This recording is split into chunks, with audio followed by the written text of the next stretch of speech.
Good morning, ma'am.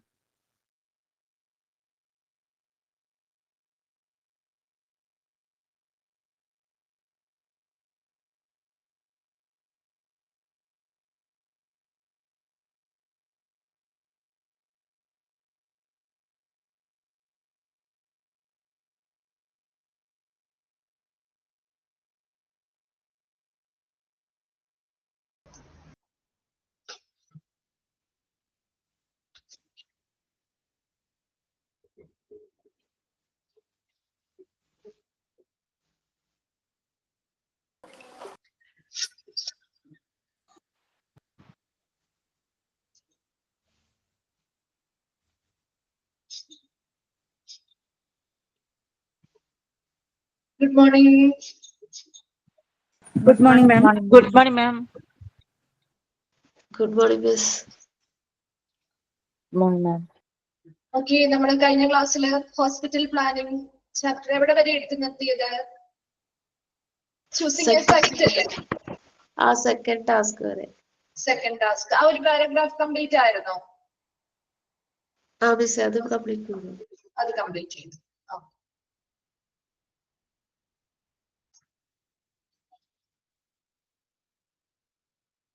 Okay, ഇപ്പൊ നമ്മൾ second task വരെയാണ് പറഞ്ഞു നിർത്തിയിരുന്നത്. ഫസ്റ്റ് ടാസ്ക് എന്തായിരുന്നു? പ്ലാനിംഗ് ടീമിന്റെ ഫസ്റ്റ് ടാസ്ക് എന്തായിരുന്നു? ഫസ്റ്റ് ടാസ്ക് എന്ന് പറഞ്ഞാൽ പ്ലാനിംഗ് ടീമിന്റെ ഫസ്റ്റ് ടാസ്ക് മറന്നുപോയോ? കളക്ഷൻ ഓഫ് ഡേറ്റ അല്ലെ? രണ്ടാമത്തെ ടാസ്ക് ആണ് എന്താണ് രണ്ടാമത്തെ ടാസ്ക്?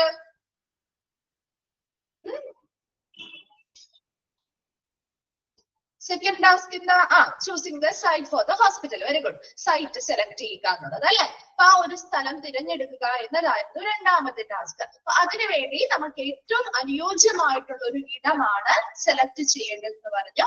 അത് നമുക്ക് ചുറ്റുവട്ടമുള്ള എല്ലാ ആളുകൾക്കും ഒരുപോലെ വരാൻ സാധിക്കുന്ന, എളുപ്പത്തിൽ എത്തിച്ചേരാൻ പറ്റുന്ന ഒരു ഇടമായിരിക്കണം. അതോടൊപ്പം തന്നെ നമുക്ക് ആ ഒരു സ്ഥലം സെലക്ട് ചെയ്യുമ്പോൾ കുറച്ച് ഏരിയ മാത്രം പോലെ അല്ലെ, ഒരു വലിയ സ്ഥലം തന്നെ സെലക്ട് ചെയ്യണം. അത് നമ്മുടെ ടൗണിന്റെ ഒരു ഉള്ളില് നമുക്ക് എപ്പോഴും എളുപ്പത്തിൽ എത്താൻ പറ്റുന്ന, എല്ലാ സൗകര്യങ്ങളും നമുക്ക് ചെയ്യാൻ പറ്റുന്ന രീതിയിൽ ഒരു വലിയ സ്ഥലം തിരഞ്ഞെടുത്ത് ഭാവിയിലേക്ക് എന്തെങ്കിലും വിപുലീകരണങ്ങൾ നടത്തണമെങ്കിൽ അതിനുള്ള സ്ഥലം കൂടി മുൻകൂട്ടി മനസ്സിൽ കണ്ടുകൊണ്ടായിരിക്കണം ആ ഒരു സ്ഥലം സെലക്ട് ചെയ്യുന്നത്. അപ്പൊ അതിനുവേണ്ടി ചിലപ്പോൾ നമുക്കൊരു ഒരു നഗര ഏരിയയിൽ നമുക്ക് അങ്ങനെ ഒരു സ്ഥലം കണ്ടെത്താൻ ബുദ്ധിമുട്ടായിരിക്കാം.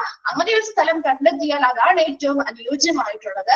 അതിനുവേണ്ടി നമുക്കിപ്പോ ബുദ്ധിമുട്ടാണ്, കണ്ടെത്താൻ പ്രയാസമാണ് എന്നുണ്ടെങ്കിൽ ആ ഒരു ജില്ലയിലെ ടൗൺ പ്ലാനിംഗ് അതോറിറ്റിയുമായി നല്ല രീതിയിൽ വളരെ ക്ലോസ് ആയിട്ടൊന്ന് വർക്ക് ചെയ്താൽ, അല്ലെങ്കിൽ അവരുമായിട്ടൊന്ന് സഹകരിച്ചാൽ അത് നമുക്ക് കുറച്ചും കൂടി പ്രയോജനകരമായിരിക്കും. ഈ ഒരു സ്ഥലം തിരഞ്ഞെടുക്കുന്നതിന് വേണ്ടിയിട്ട് സ്ഥലം കണ്ടെത്താനും അതുമായി ബന്ധപ്പെട്ട വിവരങ്ങൾ കളക്ട് ചെയ്യാനൊക്കെ ആ ഒരു ടൗൺ പ്ലാനിംഗ് അതോറിറ്റി നമ്മളെ സഹായിക്കും. ഇത്രയും കാര്യങ്ങളാണ് നമ്മൾ കഴിഞ്ഞ ക്ലാസ്സിൽ പറഞ്ഞു നിർത്തിയത് അല്ലെ?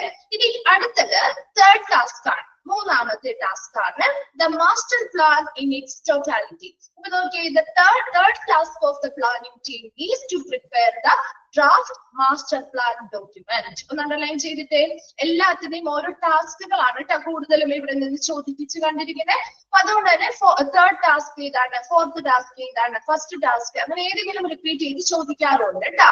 അപ്പൊ അതിലെ third task of the planning team is to prepare the draft master plan document. അപ്പൊ തേർഡ് ടാസ്ക് ആണ് എന്താണ്? ആ ഒരു പ്ലാനിംഗ് ടീമിന്റെ തേർഡ് ടാസ്ക് ആണ് ഡ്രാഫ്റ്റ് മാസ്റ്റർ പ്ലാൻ ഡോക്യുമെന്റ് തയ്യാറാക്കുക. അപ്പൊ ആ ഒരു മാസ്റ്റർ പ്ലാൻ തയ്യാറാക്കുന്നു. ഒരു ഹോസ്പിറ്റൽ ആ ഒരു സ്ഥലം കിട്ടിക്കഴിഞ്ഞാൽ ആ ഒരു സ്ഥലത്തെ എങ്ങനെ നമുക്കൊരു വീട്, ഇപ്പൊ നമ്മളാണെങ്കിൽ ഒരു വീട് പണിയണമെങ്കിൽ ഒരു സ്ഥലം നമ്മൾ ആദ്യം സെലക്ട് ചെയ്യും അല്ലെ?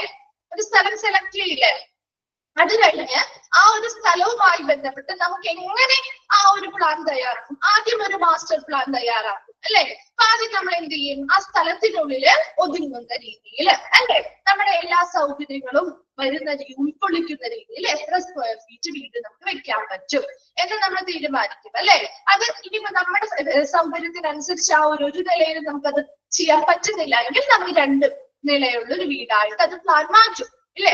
അങ്ങനെ ആദ്യം നമ്മൾ ആ ഒരു ഹോസ്പിറ്റലിന്റെ സ്ഥലം സെലക്ട് ചെയ്താൽ അതുമായി ബന്ധപ്പെട്ട് നമുക്ക് എത്ര സ്ക്വയർ ഫീറ്റ് ഉള്ള ഒരു ഹോസ്പിറ്റൽ അവിടെ പണിയാൻ പറ്റും, എന്തൊക്കെ സൗകര്യങ്ങൾ നമുക്ക് അവിടെ ഉൾപ്പെടുത്താൻ പറ്റും. അങ്ങനെയുള്ള കാര്യങ്ങളൊക്കെ ആലോചിച്ച് ആദ്യം ഒരു മാസ്റ്റർ പ്ലാൻ ഡോക്യുമെന്റ് ആര് തയ്യാറാക്കും? ആരാ മാസ്റ്റർ പ്ലാൻ ഡോക്യുമെന്റ് തയ്യാറാക്കുന്നത്? ആരായിരിക്കും? ആരാ തയ്യാറാക്കുക? ഒരു പ്ലാൻ തയ്യാറാക്കുന്നത് ആരാ? ആരായിരിക്കും പ്ലാൻ? അഡ്മിനിസ്ട്രേഷൻ ആണോ? പ്ലാനിങ് ടീമാണ്. പ്ലാനിങ് ടീം അല്ല, നമ്മൾ ശരിക്കും ആർക്കിടെക്റ്റ് അല്ലേ ഇത് തയ്യാറാക്കുന്നത്, അല്ലെ? നമ്മൾ ആവശ്യമായിട്ടുള്ള ഇൻഫർമേഷൻസ് ആ ഒരു പ്ലാനിങ് ടീം കൊടുക്കുമ്പോൾ ആ പ്ലാനിങ് ടീമിനുള്ള ആർക്കിടെക്ട് അല്ലെങ്കിൽ എഞ്ചിനീയറിംഗ് ഗ്രൂപ്പാണ് അത് തയ്യാറാക്കുന്നത്, അല്ലെ? അപ്പൊ അവർക്ക് എന്ത് ചെയ്യുന്നു? ഈ ഒരു ഡ്രാഫ്റ്റ് മാസ്റ്റർ പ്ലാൻ തയ്യാറാക്കാനുള്ള നിർദ്ദേശങ്ങളാണ് അടുത്തത് കൊടുക്കുക. അപ്പൊ അവരെന്ത് ചെയ്യും? ആ സ്ഥലമൊക്കെ ഒന്ന് സന്ദർശിക്കും, അല്ലെ? അപ്പൊ അവർ ആ ഹോസ്പിറ്റലിലെ ആളുകളോട് സംസാരിക്കും. അപ്പൊ എങ്ങനെയുള്ള ഒരു ഹോസ്പിറ്റലാണ് നിങ്ങൾക്ക് വേണ്ടേ, അതിനനുസരിച്ചുള്ള സ്പേസ് കാര്യങ്ങളൊക്കെ വെച്ചിട്ട് അവരെന്ത് ചെയ്യും? ആദ്യം ഒരു പ്ലാൻ തയ്യാറാക്കും. അപ്പൊ ആ ഒരു പ്ലാൻ വെച്ചിട്ടാണ് നമ്മൾ പിന്നീടാണ് ബാക്കിയുള്ള കാര്യങ്ങളൊക്കെ ആണെങ്കിൽ, അല്ലെ? നമ്മൾ ജസ്റ്റ് ജനറൽ ആയിട്ട് നമ്മുടെ വീട് പണിയുമ്പോഴും ജസ്റ്റ് ഒരു ബ്രീഫ് ആയിട്ടുള്ള ഒരു സിമ്പിൾ ആയിട്ടുള്ള നമുക്ക് പെട്ടെന്ന് മനസ്സിലാവുന്ന രീതിയിൽ ഒരു പ്ലാൻ തയ്യാറാക്കി നൽകാറില്ലേ അവിടെ? ഇപ്പൊക്കെ നമുക്ക് വിർച്വലി ഈ പ്ലാനൊക്കെ നമുക്ക് കാണാൻ പറ്റും, അല്ലെ? ഇപ്പൊ നിങ്ങൾ കണ്ടിട്ട് ടിവിയിലൊക്കെ കണ്ട അല്ലെങ്കിൽ ഫോണിലൊക്കെ കണ്ട് കാണും. വിർച്വലി നമുക്ക് കാണാൻ പറ്റില്ലേ? എന്താണ് ഇപ്പോ ഓരോ ആപ്പുകൾ ഉപയോഗിച്ചുകൊണ്ട് ചെയ്യുന്നത്?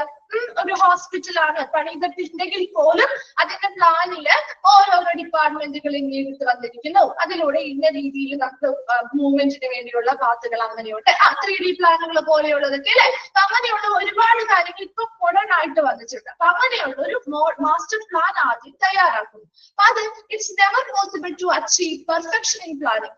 And the best compromise may have to be adopted. അപ്പൊ നമുക്ക് എപ്പോഴും ഒരു പ്ലാൻ തയ്യാറാക്കുമ്പോൾ ഒരു പെർഫെക്ഷൻ അല്ലെങ്കിൽ ഒരു പൂർണ്ണത കൈവരിക്കുക എന്ന് പറയുന്നത് എപ്പോഴും ചിലപ്പോൾ നമുക്ക് ഒരു പെർഫെക്ഷനിലേക്ക് അല്ലെങ്കിൽ ഒരു പൂർണ്ണത കൈവരിക്കാൻ ചിലപ്പോൾ സാധിച്ചെന്ന് വരില്ല. എന്തെങ്കിലും ഒരു കാര്യത്തിൽ നമ്മൾ എന്ത് ചെയ്യേണ്ടി വരും? ചില കോംപ്രമൈസുകൾ അല്ലെങ്കിൽ വിട്ടുവീഴ്ചകൾ ചെയ്യേണ്ടതായിട്ട് വരും, അല്ലെ?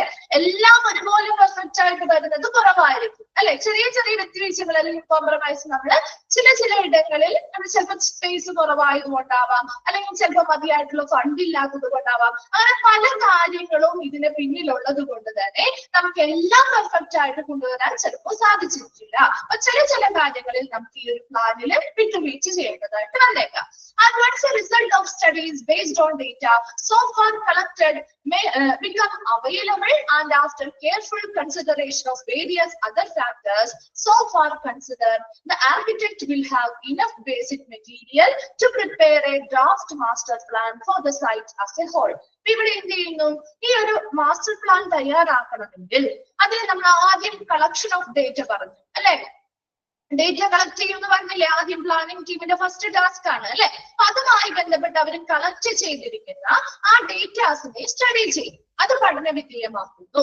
അതിന്റെ അടിസ്ഥാനത്തിൽ അതോടൊപ്പം തന്നെ മറ്റ് പല ഫാക്ടേഴ്സും പരിഗണിച്ചുകൊണ്ട് ഇങ്ങനെയുള്ള എല്ലാ കാര്യങ്ങളും ആ ഒരു കളക്ട് ചെയ്ത് വെച്ച ഡേറ്റാസും മറ്റു പല ഫാക്ടേഴ്സും ഒക്കെ നമ്മൾ കൺസിഡർ ചെയ്ത് അതിനനുസരിച്ച് ഒരു ആർക്കിടെക്റ്റിന് എന്ത് ചെയ്യും? അപ്പൊ ഈ ഒരു കളക്ട് ചെയ്ത ഡേറ്റ അത് സ്റ്റഡി ചെയ്യുന്നു. അതുപോലെ മറ്റു പല കാര്യങ്ങളും മറ്റു പല ഘടകങ്ങളും അവര് എന്ത് ചെയ്യുന്നു? അനാലിസിസ് ചെയ്യുന്നു. അങ്ങനെ കുറെ കാര്യങ്ങൾ കൺസിഡറേഷൻ ചെയ്ത് കഴിയുമ്പോൾ അവർക്ക് ഒരു ബേസിക് ഐഡിയ കിട്ടും, അല്ലെ? ഒരു അടിസ്ഥാന ഐഡിയ കിട്ടും എങ്ങനെയുള്ള ഒരു ഹോസ്പിറ്റലാണ് ഇവർ ഉദ്ദേശിക്കുന്നത് എന്നുള്ള ഒരു അടിസ്ഥാന ഒരു ഇൻഫർമേഷൻ അല്ലെങ്കിൽ ബേസിക് മെറ്റീരിയൽ ഇവർക്ക് അവരുടെ കയ്യിൽ കിട്ടുമ്പോൾ അതിനനുസരിച്ച് ആർക്കിടെക്ട് എന്ത് ചെയ്യും? ഈ ഒരു ഡ്രാഫ്റ്റ് മാസ്റ്റർ പ്ലാൻ തയ്യാറാക്കും. ആ ഒരു സൈറ്റിനെ മൊത്തത്തിൽ ഉൾക്കൊള്ളിച്ചുകൊണ്ട് ഒരു മാസ്റ്റർ പ്ലാൻ ആ ഒരു ആർക്കിടെക്ട് തയ്യാറാക്കുന്നു. And creating a master plan is essentially akin to a town planning on a small scale. ഒരു ചെറിയ തോതില് ശരിക്കും ഒരു ടൗൺ അല്ലെങ്കിൽ ഒരു നഗരത്തെ ആസൂത്രണം ചെയ്യുന്നത് പോലെ സമാനമായിട്ടുള്ള ഒരു പ്രക്രിയയാണ് ഈ ഒരു മാസ്റ്റർ പ്ലാൻ തയ്യാറാക്കുക എന്ന് പറയുന്നത്. Although the details of the functional requirement of what departments and services are not known in precise terms at this stage.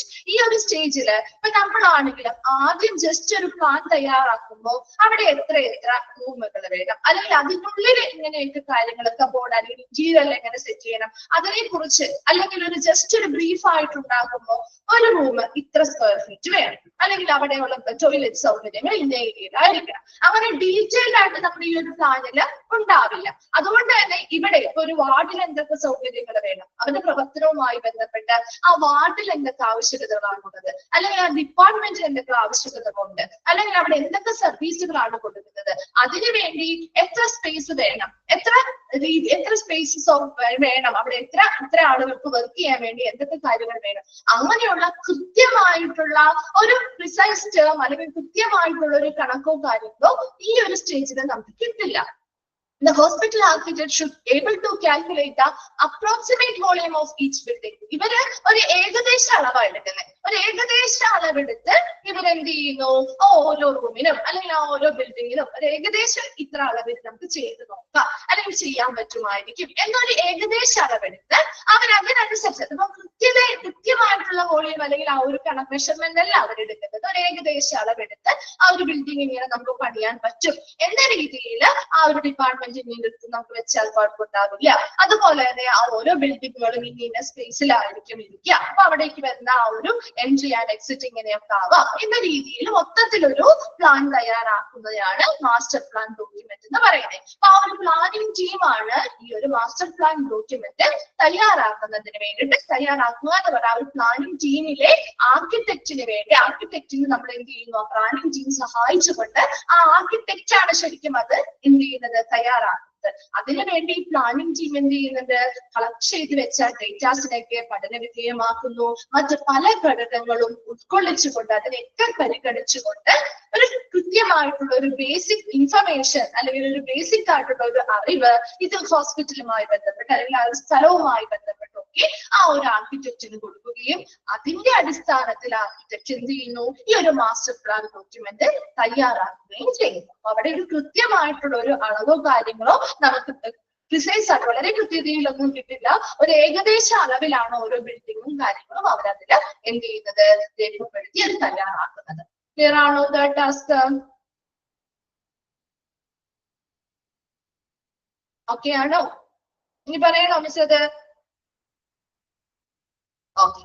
അടുത്തത് preparation of functional brief. Preparation of functional ബ്രീഫിൽ പറയുന്നത് ഫോർത്ത് ടാസ്ക്, അത് underline ചെയ്തിട്ടുണ്ട്. ചിലപ്പോൾ നിങ്ങൾക്ക് കാണാൻ പറ്റില്ല കാരണം ഫോർത്ത് എന്നുള്ളത് അവിടെ ബോൾഡ് ചെയ്ത് കാണിച്ചിട്ടില്ല. അതുകൊണ്ട് തന്നെ fourth task of the planning team ഒന്ന് അണ്ടർലൈൻ ചെയ്ത് വെക്കണം കേട്ടാ. ചിലപ്പോൾ നിങ്ങൾ അത് മിസ്സായി പോകാൻ പറ്റുന്ന ഒരു ടേം ആണ്. Fourth task of the planning team will be the preparation of what is called the functional brief or architect brief. അപ്പോ ഫോർത്ത് ടാസ്ക് ആ ഒരു പ്ലാനിങ് ടീമിന്റെ ഫോർത്ത് ടാസ്ക് ആണ് ഫങ്ഷണൽ ബ്രീഫ് അല്ലെങ്കിൽ ആർക്കിടെക്ട് ബ്രീഫ് എന്ന് പറയുന്നത്. അതായത് ഇതിവിടെ പറയുന്നതിന് മുൻപ് തന്നെ മിസ് എന്താണ് ഒരു ഫങ്ഷണൽ ബ്രീഫ് അല്ലെങ്കിൽ എന്താണ് ഒരു ആർക്കിടെക്ട് ബ്രീഫ് എന്ന് ആദ്യം പറഞ്ഞു തരാം. എന്നാൽ മാത്രമേ നിങ്ങൾക്ക് അത് കണക്ട് ചെയ്യാൻ പറ്റുള്ളൂ. ഇവിടെ പറഞ്ഞിരിക്കുന്നത് നിങ്ങൾ അല്ലെങ്കിൽ നിങ്ങൾക്ക് കണക്ട് ചെയ്യാൻ പറ്റില്ല. ശരിക്കും ഒരു ഫങ്ഷണൽ ബ്രീഫ് അല്ലെങ്കിൽ ആർക്കിടെക്ട് ബ്രീഫ് എന്ന് പറഞ്ഞാൽ ഇപ്പൊ നമ്മുടെ വീടുകളിൽ സിമ്പിൾ ആയിട്ട് പറഞ്ഞുതരാം. നമ്മുടെ വീട്ടില് ഒരു ആർക്കിടെക്റ്റിനെ നമ്മൾ കൊണ്ടുവരും, ഒരു സ്ഥലം നമ്മൾ ചൂസ് ചെയ്യുമ്പോൾ നമുക്കൊരു വീട് വെക്കണം. അപ്പൊ അതിനു വേണ്ടി നമ്മൾ ഒരു ആർക്കിടെക്റ്റിനെ കൊണ്ടുവരുമ്പോ ആ ആർക്കിടെക്റ്റിന് ആ സ്ഥലത്തെ കുറിച്ചോ അല്ലെങ്കിൽ നമ്മുടെ മനസ്സിലുള്ള ആ എന്ത് രീതിയിലുള്ള വീടാണെന്നോ ഒക്കെ അവർക്ക് അറിയാൻ പറ്റുമോ? ഒരു ആർക്കിടെക്റ്റിനെ അറിയാൻ പറ്റില്ല. അപ്പൊ നമ്മളല്ലേ അതിനുള്ള ഇൻഫർമേഷൻ കൊടുക്കുന്നത് അല്ലെ? ഈ ഒരു സ്ഥലം എങ്ങനെയാണ്, അതുപോലെ തന്നെ ഇപ്പൊ നമ്മളൊരു സ്ഥലം വാങ്ങിക്കഴിഞ്ഞാൽ ആ സ്ഥലത്തേക്കുള്ള ട്രാൻസ്പോർട്ടേഷൻ എങ്ങനെയാണ്, അവിടുത്തെ പബ്ലിക് യൂട്ടിലിറ്റികൾ, പൊതുവായിട്ടുള്ള വാട്ടർ സപ്ലൈ എങ്ങനെയാണ്, ഇലക്ട്രിസിറ്റി എവിടെ നിന്നാണ് അല്ലെ, ആ ഒരു കാലാവസ്ഥ, ആ ഒരു സ്ഥലത്തെ വെതറോ കാര്യങ്ങളോ എങ്ങനെയാണ്, അല്ലെങ്കിൽ ആ ഒരു സ്ഥലത്തിന്റെ പ്രത്യേകത എങ്ങനെയാണ്, ഇതെല്ലാം നമ്മളല്ലേ അവർക്ക് പറഞ്ഞു കൊടുക്കുക അല്ലെ? അല്ലാതെ ആ ആർക്കിടെക്റ്റ് ആണ് ഇതൊക്കെ കണ്ടുപിടിച്ചു ചെയ്യുന്നത് അല്ല, നമ്മളാണ് പറഞ്ഞു കൊടുക്കുന്നത്. അതുപോലെ നമ്മുടെ ഒരു വീട് വെക്കണമെങ്കിൽ നമ്മുടെ ഇത്ര ബഡ്ജറ്റ്, നമ്മുടെ ഇന്ന ബഡ്ജറ്റ് ആണുള്ളത്, അതിന് എനിക്ക് ഇങ്ങനെയുള്ള ഒരു വീടാണ് വേണ്ടത്, ഞങ്ങൾക്ക് ഇങ്ങനെയുള്ള കാര്യങ്ങളാണ് ഈ ഒരു വീടുമായി ബന്ധപ്പെട്ട് ഞങ്ങൾക്ക് ഇത്ര റൂമുകൾ വേണം, ഇന്ന ആളുകളുണ്ട്, അല്ലെങ്കിൽ ഇപ്പൊ ചിലപ്പോൾ വേറെ എന്തെങ്കിലും ഉദ്ദേശത്തിന് വേണ്ടി നമ്മൾ പണിയുന്നതാണെങ്കിൽ എനിക്ക് ഇങ്ങനെ ഒരു ഉദ്ദേശവും കൂടി ഉണ്ട്, അപ്പൊ അതിന് വേണ്ടിയിട്ട് എനിക്ക് അങ്ങനെ ഒരു സ്പേസും കൂടി വേണം എന്നൊക്കെ നമ്മളല്ലേ അഭിപ്രായം പറയുന്നത് അല്ലെ? ആ ഇൻഫർമേഷൻ നമ്മളാ കൊടുക്കുന്നത് അല്ലെ? ആ കൊടുക്കുന്ന ഇൻഫർമേഷൻ അനുസരിച്ചാണ് ആ ആർക്കിടെക്റ്റ് നമുക്കൊരു പ്ലാൻ തയ്യാറാക്കി തരുന്നത് ആണല്ലോ അല്ലെ? അതിനുശേഷമാണ് നമ്മൾ ആ ഒരു കൺസ്ട്രക്ഷൻ സ്റ്റാർട്ട് ചെയ്യുക അല്ലെ? ആണോ? അപ്പൊ ഇവിടെയും ഇതുപോലെ തന്നെ ഈ ഫങ്ഷണൽ ബ്രീഫ് അല്ലെങ്കിൽ ആർക്കിടെക്ട് ബ്രീഫ് എന്ന് പറഞ്ഞാൽ ഹോസ്പിറ്റലിലെ ആ ഒരു പ്ലാനിങ് ടീം എന്ത് ചെയ്യുന്നു, അല്ലെങ്കിൽ ഹോസ്പിറ്റൽ അഡ്മിനിസ്ട്രേഷൻ വിഭാഗം ആ ഹോസ്പിറ്റലിന് വേണ്ടതായിട്ടുള്ള ആ ഒരു സൈറ്റ് കിട്ടിയാൽ ആ സൈറ്റിന് എന്തൊക്കെ കാര്യങ്ങൾ വേണം, അല്ലെ? ഇപ്പൊ അവർക്ക് ഒരു ഹോസ്പിറ്റൽ ബിൽഡ് ചെയ്യുമ്പോ ആ ഒരു ആർക്കിടെക്റ്റിന് ഒരു റിട്ടൺ ആയിട്ടുള്ള ഒരു ഡോക്യുമെന്റ് ഇവർ കൊടുക്കുകയാണ് ചെയ്യുന്നത്. ആ ഒരു ഹോസ്പിറ്റൽ പ്ലാനിങ് ടീം അല്ലെങ്കിൽ ആ ഒരു ഹോസ്പിറ്റലിലെ ആ മാനേജ്മെന്റ് അല്ലെങ്കിൽ ആ ഒരു അഡ്മിനിസ്ട്രേഷൻ വിഭാഗം ഈ ആർക്കിടെക്റ്റുകൾക്ക് ഒരു റിട്ടൺ ഡോക്യുമെന്റ് നൽകുന്നു.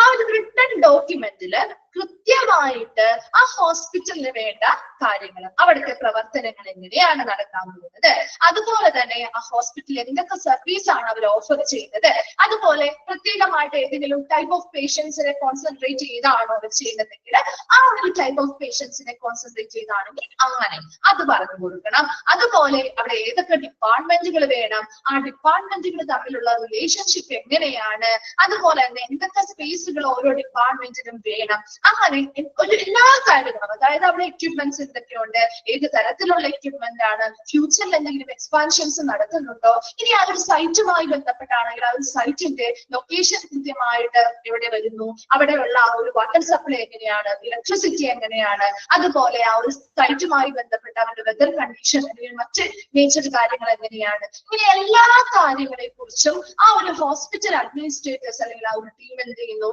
ഈ ആർക്കിടെക്റ്റിന് ഒരു റിട്ടൺ എന്ത് ചെയ്യുന്നു, ഒരു ഡോക്യുമെന്റ് കൈമാറും. ആ ഒരു റിട്ടൺ ഡോക്യുമെന്റ് കൈമാറുമ്പോൾ അതിനനുസരിച്ചാണ് ഒരു ആർക്കിടെക്റ്റ് മെയിൻ ആയിട്ടുള്ള പ്ലാൻ തയ്യാറാക്കുന്നത്. മനസ്സിലായോ? എന്താണ് ഒരു ആർക്കിടെക്ചറൽ പ്ലാൻ അല്ലെങ്കിൽ ആർക്കിടെക്ട് ബ്രീഫ് അല്ലെങ്കിൽ ഒരു ഫംഗ്ഷണൽ ബ്രീഫ്? രണ്ടും ഒന്ന് തന്നെയാണ് കേട്ടോ. ഫംഗ്ഷണൽ ബ്രീഫ് എന്ന് പറഞ്ഞാലും അല്ലെങ്കിൽ ആർക്കിടെക്ട് ബ്രീഫ് എന്ന് പറഞ്ഞാലും രണ്ടും ഒന്ന് തന്നെയാണ്. ഓപ്ഷനിൽ ചിലപ്പോൾ ആർക്കിടെക്ട് ബ്രീഫ് എന്നായിരിക്കില്ല, ഫംഗ്ഷണൽ ബ്രീഫ് എന്നായിരിക്കും ഉണ്ടാവുക. ആ ഒരു ഓപ്ഷൻ കൃത്യമായിട്ട് ചൂസ് ചെയ്യുക, രണ്ടും ഒന്നാണെന്നൊന്ന് മനസ്സിലാക്കി വെക്കുക കേട്ടോ. ഒരു ഏകദേശ ഐഡിയ കിട്ടിയോ എന്താണ് ഒരു ആർക്കിടെക്ട് ബ്രീഫ് അല്ലെങ്കിൽ ഫംഗ്ഷണൽ ബ്രീഫ് എന്നുള്ളത്? ഇതൊരു റിട്ടൺ ഡോക്യുമെന്റ്, നിങ്ങൾ ഇത്രയും മനസ്സിലാക്കി വെച്ചാൽ ഇതൊരു റിട്ടൺ ഡോക്യുമെന്റ് ആണ്. അത് നമ്മുടെ ഹോസ്പിറ്റൽ അഡ്മിനിസ്ട്രേറ്റേഴ്സ് നമ്മുടെ ഈ ഒരു ആർക്കിടെക്റ്റുകൾക്ക് കൊടുക്കുന്ന കൈമാറുന്ന ഒരു റിട്ടൺ ഡോക്യുമെന്റ് ആണ്.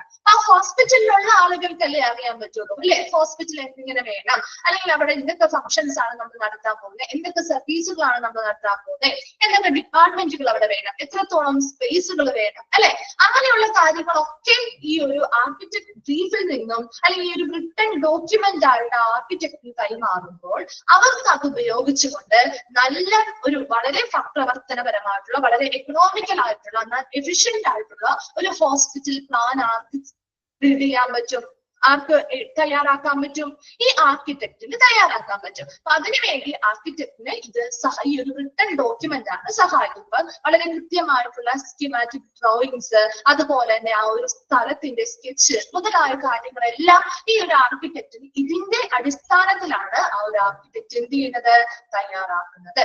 ക്ലിയർ ആണോ? ഇനി അത് പറയുമ്പോൾ നിങ്ങൾക്ക് കുറച്ചും കൂടി ഒന്ന് ഫോളോ ചെയ്യാൻ പറ്റും. എന്താണ് ഒരു ആർക്കിടെക്ട്, ജസ്റ്റ് ഒന്ന് മനസ്സിലായോ? സിമ്പിൾ ആയിട്ട് എന്താണെന്നുള്ളതൊന്നും കിട്ടിയോ? ഓക്കെ, ഇനി നോക്കിയേ നിങ്ങള്. The fourth task of the planning team will be the preparation of what is called the functional brief or architect brief. Analysis of functional briefs. ഈ ഒരു ആർക്കിടെക്ട് ബ്രീഫ് അല്ലെങ്കിൽ ഫംഗ്ഷണൽ ബ്രീഫില് നമ്മൾ എന്ത് ചെയ്യാണ്, ശരിക്കും ഒരു ഫംഗ്ഷണൽ നീഡ്സ്, ആ ഒരു ഹോസ്പിറ്റലിന്റെ പ്രവർത്തനപരമായ ആവശ്യകതകൾ എന്താണ് അല്ലെ, ഡെഫിനിഷൻ ഓഫ് ഓപ്പറേഷണൽ പോളിസി, അവിടുത്തെ പ്രവർത്തനവുമായി ബന്ധപ്പെട്ട പോളിസികള്, അവിടുത്തെ ഡിപ്പാർട്ട്മെന്റുകൾ തമ്മിലുള്ള ഇന്റർ റിലേഷൻഷിപ്പുകള്, അതുപോലെ തന്നെ അവിടെ അക്കോമഡേഷനുമായി ബന്ധപ്പെട്ട് അതായത് സ്റ്റാഫുകളുടെ ഓരോ സ്പേസിലും ഓരോ ഡിപ്പാർട്ട്മെന്റിലും എത്രത്തോളം സ്റ്റാഫുകളെ അക്കോമഡേറ്റ് ചെയ്യുന്നുണ്ട്, അതെങ്ങനെയാണ് അവരെ അവിടെ ഓരോ സ്പേസിൽ അവരെ പ്ലേസ് ചെയ്യുന്നത്, അങ്ങനെയുള്ള കാര്യങ്ങൾ. അതുപോലെ main outline of traffic flow, അവിടെ ഒരു തിരക്ക് വന്നാൽ അല്ലെങ്കിൽ അവിടുത്തെ ആ ഒരു ആളുകളുടെ തിരക്കിനെ നമുക്ക് എങ്ങനെ നിയന്ത്രിക്കാൻ വേണ്ടിയിട്ട് ആ ഒരു കൃത്യമായിട്ടുള്ള ഒരു ട്രാഫിക് അല്ലെങ്കിൽ ആ ഒരു ഫ്ലോ എങ്ങനെയായിരിക്കണം, ആളുകളുടെ മൂവ്മെന്റ് ഏതൊക്കെ രീതിയിലായിരിക്കണം, ഏതൊക്കെ വഴികളിലൂടെ ആയിരിക്കണം, എഞ്ചിനീയറിംഗ് സർവീസ് എങ്ങനെയാണ്, അവിടുത്തെ കമ്മ്യൂണിക്കേഷൻസ് എങ്ങനെയാണ് നടക്കുന്നത്, ഇങ്ങനെയുള്ള എല്ലാ കാര്യങ്ങളെ കുറിച്ചും provide firm basis for the designers work. അവർക്ക് ഡിസൈൻ ചെയ്യാൻ അല്ലെങ്കിൽ ആ ഒരു ഡിസൈനേഴ്സിനെ വർക്ക് ചെയ്യാൻ ആവശ്യമായ ഒരു അടിസ്ഥാനപരമായിട്ടുള്ള എല്ലാ വിവരങ്ങളും നമ്മൾ ഈ ആർക്കിടെക്ട് ബ്രീഫ് അല്ലെങ്കിൽ ഫംഗ്ഷണൽ ബ്രീഫിലൂടെ ഒരു ആർക്കിടെക്റ്റിന് കൈമാറും. മനസ്സിലായോ? ഒരു ഹോസ്പിറ്റലുമായി ബന്ധപ്പെട്ട അവിടുത്തെ പ്രവർത്തന ആവശ്യങ്ങള്, അവിടുത്തെ പോളിസികള്, ഡിപ്പാർട്ട്മെന്റുകൾ തമ്മിലുള്ള റിലേഷൻഷിപ്പ്, അതുപോലെ തന്നെ എത്രത്തോളം സ്റ്റാഫുകൾ അവിടെ അക്കോമഡേറ്റ് ചെയ്യുന്നുണ്ട്, അവരുടെ പ്രവർത്തനങ്ങൾ എങ്ങനെയാണ്, അതുപോലെ അവിടുത്തെ ട്രാഫിക് ഫ്ലോ എങ്ങനെയായിരിക്കണം, ആളുകളുടെ മൂവ്മെന്റിന് വേണ്ടി ഏതൊക്കെ രീതിയിലുള്ള എൻട്രി ആൻഡ് എക്സ് പോയിന്റുകൾ എവിടേക്ക് വേണം, അങ്ങനെയുള്ള ഒരുപാട് കാര്യങ്ങൾ, നമ്മൾ അവിടുത്തെ സർവീസുകൾ ഏതൊക്കെയാണ്, അങ്ങനെ എല്ലാ കാര്യങ്ങളെയും കുറിച്ച് മൊത്തത്തിലുള്ള ഒരു ബേസിസ് അല്ലെങ്കിൽ ഒരു അടിസ്ഥാനപരമായ ഒരു ഇൻഫർമേഷൻ നമ്മൾ കൊടുക്കുമ്പോഴാണ് ആ ഒരു ഡിസൈനേഴ്സിന് നല്ലതായിട്ട് വർക്ക് ചെയ്യാനായിട്ട് പറ്റുള്ളൂ, അല്ലെ? And before an architect can develop A hospital design that will best serve its function, he would have been provided with a written program explaining the hospital operation and policies, particularly those related to the design of clinical areas. So, an architect ഹോസ്പിറ്റലിന് വേണ്ടിയുള്ള പ്രധാനപ്പെട്ട ഒരു design തയ്യാറാക്കുകയാണ്. അങ്ങനെ ഒരു design തയ്യാറാക്കുന്നതിന് മുൻപ് തന്നെ ആ ഹോസ്പിറ്റലുമായി ബന്ധപ്പെട്ട ഒരു റിട്ടേൺ പ്രോഗ്രാം, നമ്മളിപ്പോ പറഞ്ഞില്ലേ, റിട്ടേൺ ആയിട്ടുള്ള ഈ ഒരു ഡോക്യുമെന്റ് നമ്മൾ അവർക്ക് കൊടുക്കണം. ആ ഒരു ഡിസൈൻ തയ്യാറാക്കുന്നതിന് മുൻപ് തന്നെ കൊടുക്കണം. അപ്പൊ ആ ഒരു തയ്യാറാക്കുന്നതിന് മുൻപ് കൊടുത്താല് നമുക്ക് കൃത്യമായിട്ട് ആ ഹോസ്പിറ്റലിനെ കുറിച്ചുള്ള ആ ഒരു ആർക്കിടെക്ചറിന് മനസ്സിലാവും. ഹോസ്പിറ്റലിൽ എന്തൊക്കെ പ്രവർത്തനങ്ങൾ നടക്കുന്നു, എന്തൊക്കെ പോളിസികളും പ്രൊസീജിയറുമാണ് അവർ ഫോളോ ചെയ്യുന്നത്, അതുപോലെ തന്നെ ചികിത്സാപരമായി ക്ലിനിക്കൽ ഏരിയാസുമായി ബന്ധപ്പെട്ട ഒരു ഡിസൈൻ എങ്ങനെ രൂപകൽപ്പന ചെയ്യണം, അപ്പൊ അതിനുവേണ്ടി ഏതൊക്കെ ഡിപ്പാർട്ട്മെന്റുകളുണ്ട്, എങ്ങനെ എന്തോരം സ്റ്റാഫുകളുണ്ട്, അപ്പൊ അതിനനുസരിച്ചൊക്കെ നമ്മൾ സ്പേസ് ഒക്കെ അവിടെ കാണണം, അല്ലെ? അതുപോലെ ഏതൊക്കെ എക്യുപ്മെന്റ്സ് അല്ലെങ്കിൽ ഉപകരണങ്ങൾ നമ്മൾ അവിടെ വെക്കുന്നുണ്ട്, അങ്ങനെയുള്ള ഒരുപാട് കാര്യങ്ങള് ഈ ഒരു റിട്ടേൺ പ്രോഗ്രാം അല്ലെങ്കിൽ ആ ഒരു റിട്ടേൺ ഡോക്യുമെന്റ് ആയിട്ട് ഇവർക്ക് കൊടുക്കും. അത് ഇവർക്ക് കൃത്യമായിട്ട് ഒരു അടിസ്ഥാനപരമായിട്ട് അതിനെപ്പറ്റി പഠനം നടത്തി അതിനനുസരിച്ച് ഒരു ഹോസ്പിറ്റൽ ഡിസൈൻ ആർക്കിടെക്റ്റിന് തയ്യാറാക്കാൻ പറ്റും. And differentiation in the relationship, ചിലപ്പോ ചില ഡിപ്പാർട്ട്മെന്റിൽ എന്തൊക്കെ വ്യത്യാസങ്ങൾ വേണം, അതുപോലെ തന്നെ എന്തൊക്കെയാണ് അവർ തമ്മിലുള്ള സാമ്യങ്ങൾ അല്ലെങ്കിൽ റിലേഷൻഷിപ്പ് എങ്ങനെയാണ്. ചില ഡിപ്പാർട്ട്മെന്റുകൾ തമ്മിൽ വളരെ അടുത്ത റിലേഷനിലായിരിക്കും, അല്ലെ? അപ്പൊ അവർക്ക് വളരെ ക്ലോസ്ഡ് ആയിട്ട് ഇരുന്നാൽ മാത്രമേ ആ പ്രവർത്തനങ്ങൾ നടത്താൻ പറ്റുള്ളൂ. അപ്പൊ അങ്ങനെയുള്ള ഡിപ്പാർട്ട്മെന്റുകൾ നമ്മൾ അടുത്ത് തന്നെ വെക്കണം, സെറ്റ് ചെയ്യണം, അല്ലെ? അല്ലാതെ നമുക്ക് ദൂരെ സെറ്റ് ചെയ്യേണ്ടതായിട്ടുണ്ട്. അങ്ങനെ പല ഡിപ്പാർട്ട്മെന്റുകളെയും പ്രത്യേകതകള്, അവ തമ്മിലുള്ള ബന്ധങ്ങള്, അതുപോലെ തന്നെ ഒരു നഴ്സിംഗ് യൂണിറ്റ് എങ്ങനെയായിരിക്കണം, ഒരു കൺസൾട്ടേഷൻ റൂമുകൾ എവിടെയൊക്കെ വരണം, എക്സ്റേ ഉള്ള അതുമായി ബന്ധപ്പെട്ട ഇടങ്ങൾ എവിടെയാണ്, സർജിക്കൽ സ്യൂട്ടുകൾ എവിടെ വരണം, അത് എത്ര സ്പേസ് വേണം, അതുപോലെ ലബോറട്ടറി എങ്ങനെയായിരിക്കണം, കിച്ചൺ, സ്റ്റോർ റൂം മുതലായിട്ടുള്ള മൊത്തത്തിലുള്ള എല്ലാ കാര്യങ്ങളെയും പരിഗണിച്ചുകൊണ്ടുള്ള ഒരു റിട്ടേൺ ഡോക്യുമെന്റ് അല്ലെങ്കിൽ റിട്ടേൺ പ്രോഗ്രാം ആണ് ഇവർക്ക് കൊടുക്കേണ്ടത്. അത് ആ ഒരു ഡിസൈൻ പ്ലാൻ അല്ലെങ്കിൽ ഹോസ്പിറ്റൽ ഡിസൈൻ ഉണ്ടാക്കുന്നതിന് മുൻപ് തന്നെ ഈ ഒരു ആർക്കിടെക്ചർ അത് നൽകുകയും വേണം. ആണോ?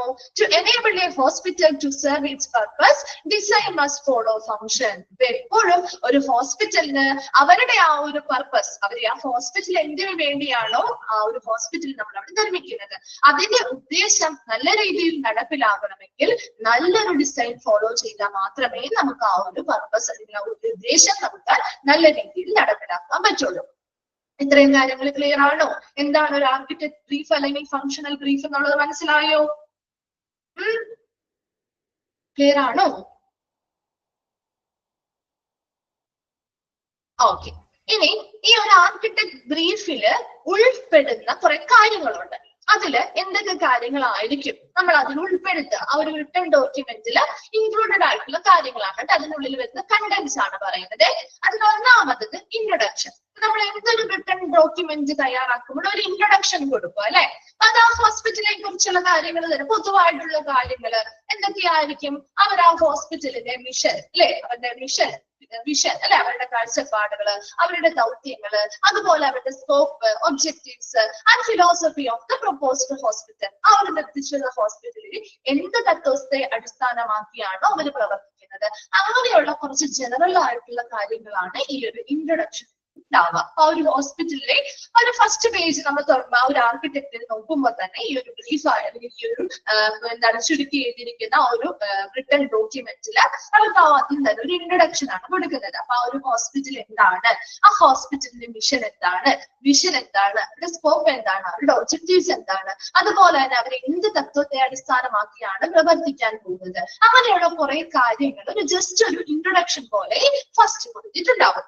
അത് കഴിഞ്ഞ് സൈറ്റ് ഇൻഫ്ലേഷൻ എന്ന് വെച്ചാല് to include topography of the area or site, boundaries, surface area മുതലായിട്ടുള്ളത്. അതായത് ഇപ്പൊ നമ്മൾ സൈറ്റ് സെലക്ട് ചെയ്തിട്ടുണ്ടല്ലോ, ഒരു ഹോസ്പിറ്റൽ പണിയാൻ വേണ്ടി ഒരു സൈറ്റ് സെലക്ട് ചെയ്തിട്ടില്ലേ, ആ ഒരു സൈറ്റിന്റെ ഭൂപ്രകൃതി എങ്ങനെയാണ്, ആ ഒരു ഭൂപ്രകൃതി അല്ലെങ്കിൽ അത് എത്ര ഏരിയ ഉണ്ട്, നമ്മുടെ ആ ഒരു സൈറ്റ് എത്ര ഏരിയ ഉണ്ട്, അവിടുത്തെ ഭൂപ്രകൃതി അല്ലെങ്കിൽ ടോപ്പോഗ്രഫി എങ്ങനെയാണ്, അതിന്റെ ബൗണ്ടറി അല്ലെ, അതിന് നമുക്ക് ഒരു സ്ഥലം വാങ്ങിക്കുമ്പോൾ ഒരു ബൗണ്ടറി ഉണ്ടാവുമല്ലോ അല്ലെ, അതിരുകൾ ഉണ്ടാവുമല്ലോ അല്ലെ, അതൊക്കെ നമ്മൾ പറഞ്ഞു കൊടുക്കണ്ടേ ആ ഒരു ആർക്കിടെക്റ്റിന്.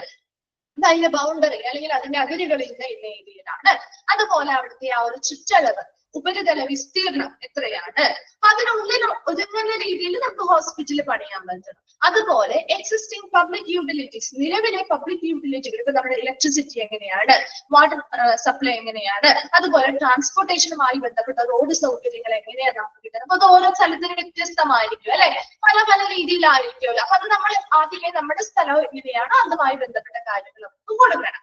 അതുപോലെ നിയറസ്റ്റ് സിറ്റി, ഏറ്റവും നിയറസ്റ്റ് ആയിട്ടുള്ള സിറ്റി ഏതാണ്, എയർപോർട്ട് ഏതാണ്, റെയിൽവേ സ്റ്റേഷൻ ഏതാണ് മുതലായിട്ടുള്ള കാര്യങ്ങൾ പറഞ്ഞു കൊടുക്കണം. ആൻഡ് വെതർ കണ്ടീഷൻ, അവിടുത്തെ കാലാവസ്ഥ എങ്ങനെയാണ്, അതുപോലെ ഇപ്പൊ ചില സ്ഥലങ്ങളിലെ കാലാവസ്ഥയ്ക്ക് അനുസരിച്ച് അതിനനുസരിച്ച് ഇപ്പൊ നിങ്ങൾ കണ്ടിട്ടില്ലേ ഭയങ്കര കാറ്റും കാര്യങ്ങളൊക്കെ ഉള്ള ഏരിയ ഒക്കെ ആണെങ്കിൽ അതിനനുസരിച്ചല്ലേ ഒരു വീടുകൾ പണിയുന്നത് അല്ലെ. അതുപോലെ തന്നെ ഇപ്പോ വെള്ളമൊക്കെ കയറുന്ന ഏരിയ ആണെങ്കിൽ കുറച്ച് ഹൈറ്റിലായിരിക്കും അവിടുത്തെ തറയും കാര്യങ്ങളൊക്കെ ബേസ് ഒക്കെ സെറ്റ് ചെയ്യുക. അതുപോലെ ഓരോ ഇടത്തെയും കാലാവസ്ഥ എങ്ങനെയാണ്, അവരുടെ ഭൂപ്രകൃതി എങ്ങനെയാണ്, അതിനനുസരിച്ചാണ് നമ്മൾ പ്ലാൻ തയ്യാറാക്കുന്നതും നിർമ്മാണം ചെയ്യുന്നത്. അപ്പൊ അതിനുവേണ്ടി ഇങ്ങനെയുള്ള കാര്യങ്ങളൊക്കെ നമ്മൾ ആ ഒരു ബ്രീഫിൽ ഉൾപ്പെടുത്തണം. അടുത്തത് മൂന്നാമത് work load projection and specifying expected work load peak and phase. അതായത് ഓരോ നമ്മൾ വർക്ക് ലോഡ് എന്ന് പറഞ്ഞാൽ നമുക്ക് ജോലിഭാരം, ഇപ്പൊ ഓരോ സ്റ്റേജിലും അല്ലെങ്കിൽ ഓരോ ഫേസിലും നമ്മൾ എത്രത്തോളം ജീവനക്കാരെ പ്രതീക്ഷിക്കുന്നു. അപ്പൊ അതിനുവേണ്ടി നമുക്കറിയാം ഓരോ ഘട്ടത്തിലും നമ്മുടെ വീടുകളാണ്, നമ്മൾ വീട് പണിയുമ്പോഴാണ് ഓരോ ഘട്ടത്തിന് വേണ്ടി നമുക്ക് കുറച്ച് തുക നമ്മൾ എന്ത് ചെയ്തിട്ടുണ്ടാവും, ബഡ്ജറ്റ് ആയിട്ട് വെച്ചിട്ടുണ്ടാവും അല്ലെ. ഇപ്പൊ ഒരു താഴത്തെ ഇപ്പൊ ഒരു ഫ്ലോർ ചെയ്യാൻ വേണ്ടിയിട്ട് നമ്മൾ എന്തെങ്കിലും ഇത്ര ഒരു തുക നമ്മൾ വെച്ചിട്ടുണ്ടാവും. അപ്പൊ അവിടെ ഇത്ര തൊഴിലാളികളെ നമുക്ക് ഉൾക്കൊള്ളിക്കാം. അപ്പൊ അതിനു വേണ്ടി അവിടെ അതുപോലെ തന്നെ ഓരോ ഫേസിലും സ്പെസിഫൈങ് എക്സ്പെക്ടഡ് വർക്ക് ലോഡ്. ഇപ്പൊ ഫസ്റ്റ് ഫ്ലോറിലാണെങ്കിൽ പല പല ഡിപ്പാർട്ട്മെന്റുകളുണ്ട്. ആ ഡിപ്പാർട്ട്മെന്റുകള് ഇന്ന ആളുകൾ പ്രവർത്തിക്കുന്നുണ്ട്, അവർക്ക് ഇന്ന ജോലി ഭാരങ്ങളുണ്ട്. അപ്പൊ അതിനനുസരിച്ച് നമുക്ക് ആ ഓരോ സ്പേസുകളും എന്ത് ചെയ്യണം, സെറ്റ് ചെയ്യണം. അവിടുത്തെ ജോലി ഭാരം എങ്ങനെയാണ്, അവിടെ എത്ര ആളുകൾ വർക്ക് ചെയ്യുന്നുണ്ട്, അവർ ഓരോ അതായത് കുറഞ്ഞ സമയത്തും ചിലപ്പോൾ നല്ല രീതിയിൽ ചിലപ്പോൾ നമുക്ക് പെട്ടെന്ന് ഒരു ഡിസാസ്റ്റർ കാര്യങ്ങൾ വന്നാൽ ഒരുപാട് പേർക്ക് വർക്ക് ചെയ്യേണ്ട ഒരു കണ്ടീഷൻ വരുന്ന ഇടങ്ങളുണ്ടാവാം. അപ്പൊ അങ്ങനെയുള്ള ഇടങ്ങളൊക്കെ എങ്ങനെയാണ്, അങ്ങനെയുള്ള കാര്യങ്ങളൊക്കെ വളരെ സ്പെസിഫിക് ആയിട്ട് അവിടെ പറഞ്ഞിട്ടുണ്ടാവണം. അതുപോലെ തന്നെ functional content wise functions and contents of department to include number of beds, bed mix work flow, traffic flow etcetera.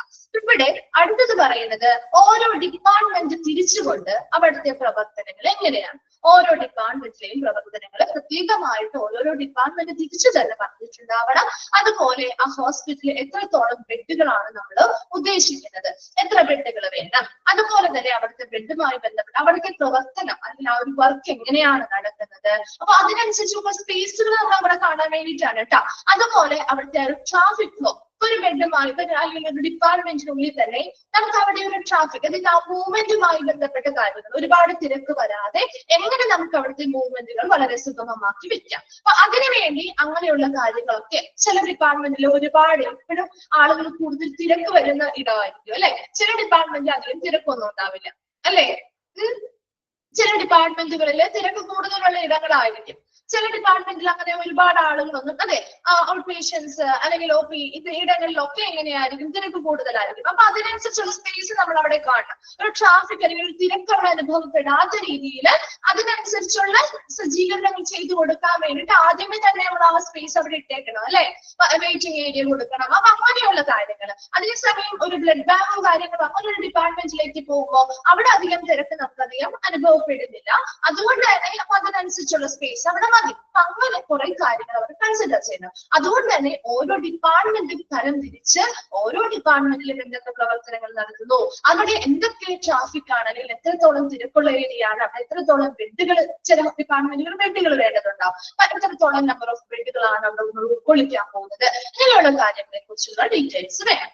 അടുത്തത് എക്യുപ്മെന്റ്, ഏതൊക്കെ തരത്തിലുള്ള ഉപകരണങ്ങൾ മെഡിക്കൽ എക്യുപ്മെന്റ്സ് ആണ് നമ്മൾ അവിടെ സജ്ജീകരിക്കാൻ പോകുന്നത്, അതുപോലെ തന്നെ എത്ര ക്വാണ്ടിറ്റി ഉണ്ട്, ചിലപ്പോൾ ഒരു എക്യുപ്മെന്റ് ചിലപ്പോൾ ഒരു 3 എണ്ണം ഉണ്ടാവും. അപ്പൊ അങ്ങനെ 3 എണ്ണം ഉണ്ടെങ്കിൽ ആ 3 എണ്ണം അങ്ങനെ, അതായത് എന്താണ് എത്ര അളവ്, അത് എത്ര അളവിലാണ്, ഏത് തരത്തിലുള്ള മെഡിക്കൽ എക്യുപ്മെന്റ്സ് ആണ്, അത് എത്ര അളവുണ്ട്, അത് ഓരോന്നും. അപ്പൊ അതിനനുസരിച്ചുള്ള സ്പേസുകൾ നമ്മൾ അവിടെ കണ്ടുവരും. നമ്മൾ വീടൊക്കെ പണിയുമ്പോൾ നമ്മുടെ ഫ്രിഡ്ജ് വെക്കാനായിട്ട്, വാഷിംഗ് മെഷീൻ വെക്കാനായിട്ട് ഓരോ സ്പേസുകൾ കാണില്ലേ, ടി വി വെക്കാനായിട്ട് വെക്കാറില്ലേ. ആദ്യമേ തന്നെ നമ്മൾ അതൊക്കെ കണ്ടിട്ടല്ലേ നമ്മൾ ആ ഒരു വീട് ബിൽഡ് ചെയ്യുന്നത് അല്ലെ, പുതിയ ഇപ്പൊ വെക്കുന്ന എല്ലാവരും അങ്ങനെയാണ് അല്ലെ. അപ്പൊ അതുപോലെ ഇവിടെ ഓരോ എക്യുപ്മെന്റ്സ് എന്തൊക്കെയുണ്ടെന്ന് ആദ്യം അറിഞ്ഞാൽ മാത്രമേ അതിനുള്ള സ്പേസ് ഒക്കെ നമുക്ക് ഇടാൻ പറ്റുള്ളൂ. അപ്പൊ അതിനുള്ള സ്പേസുകൾ കാര്യങ്ങൾ സെറ്റ് ചെയ്യാൻ വേണ്ടി അത് 2 എണ്ണമാണോ 3 എണ്ണമാണോ എത്രയാണ് നമ്മൾ ഉദ്ദേശിക്കുന്നത്, ഏതൊക്കെ ടൈപ്പാണോ ഉദ്ദേശിക്കുന്നത് അതിനനുസരിച്ച് നമ്മൾ സെറ്റ് ചെയ്ത് കൊടുക്കും.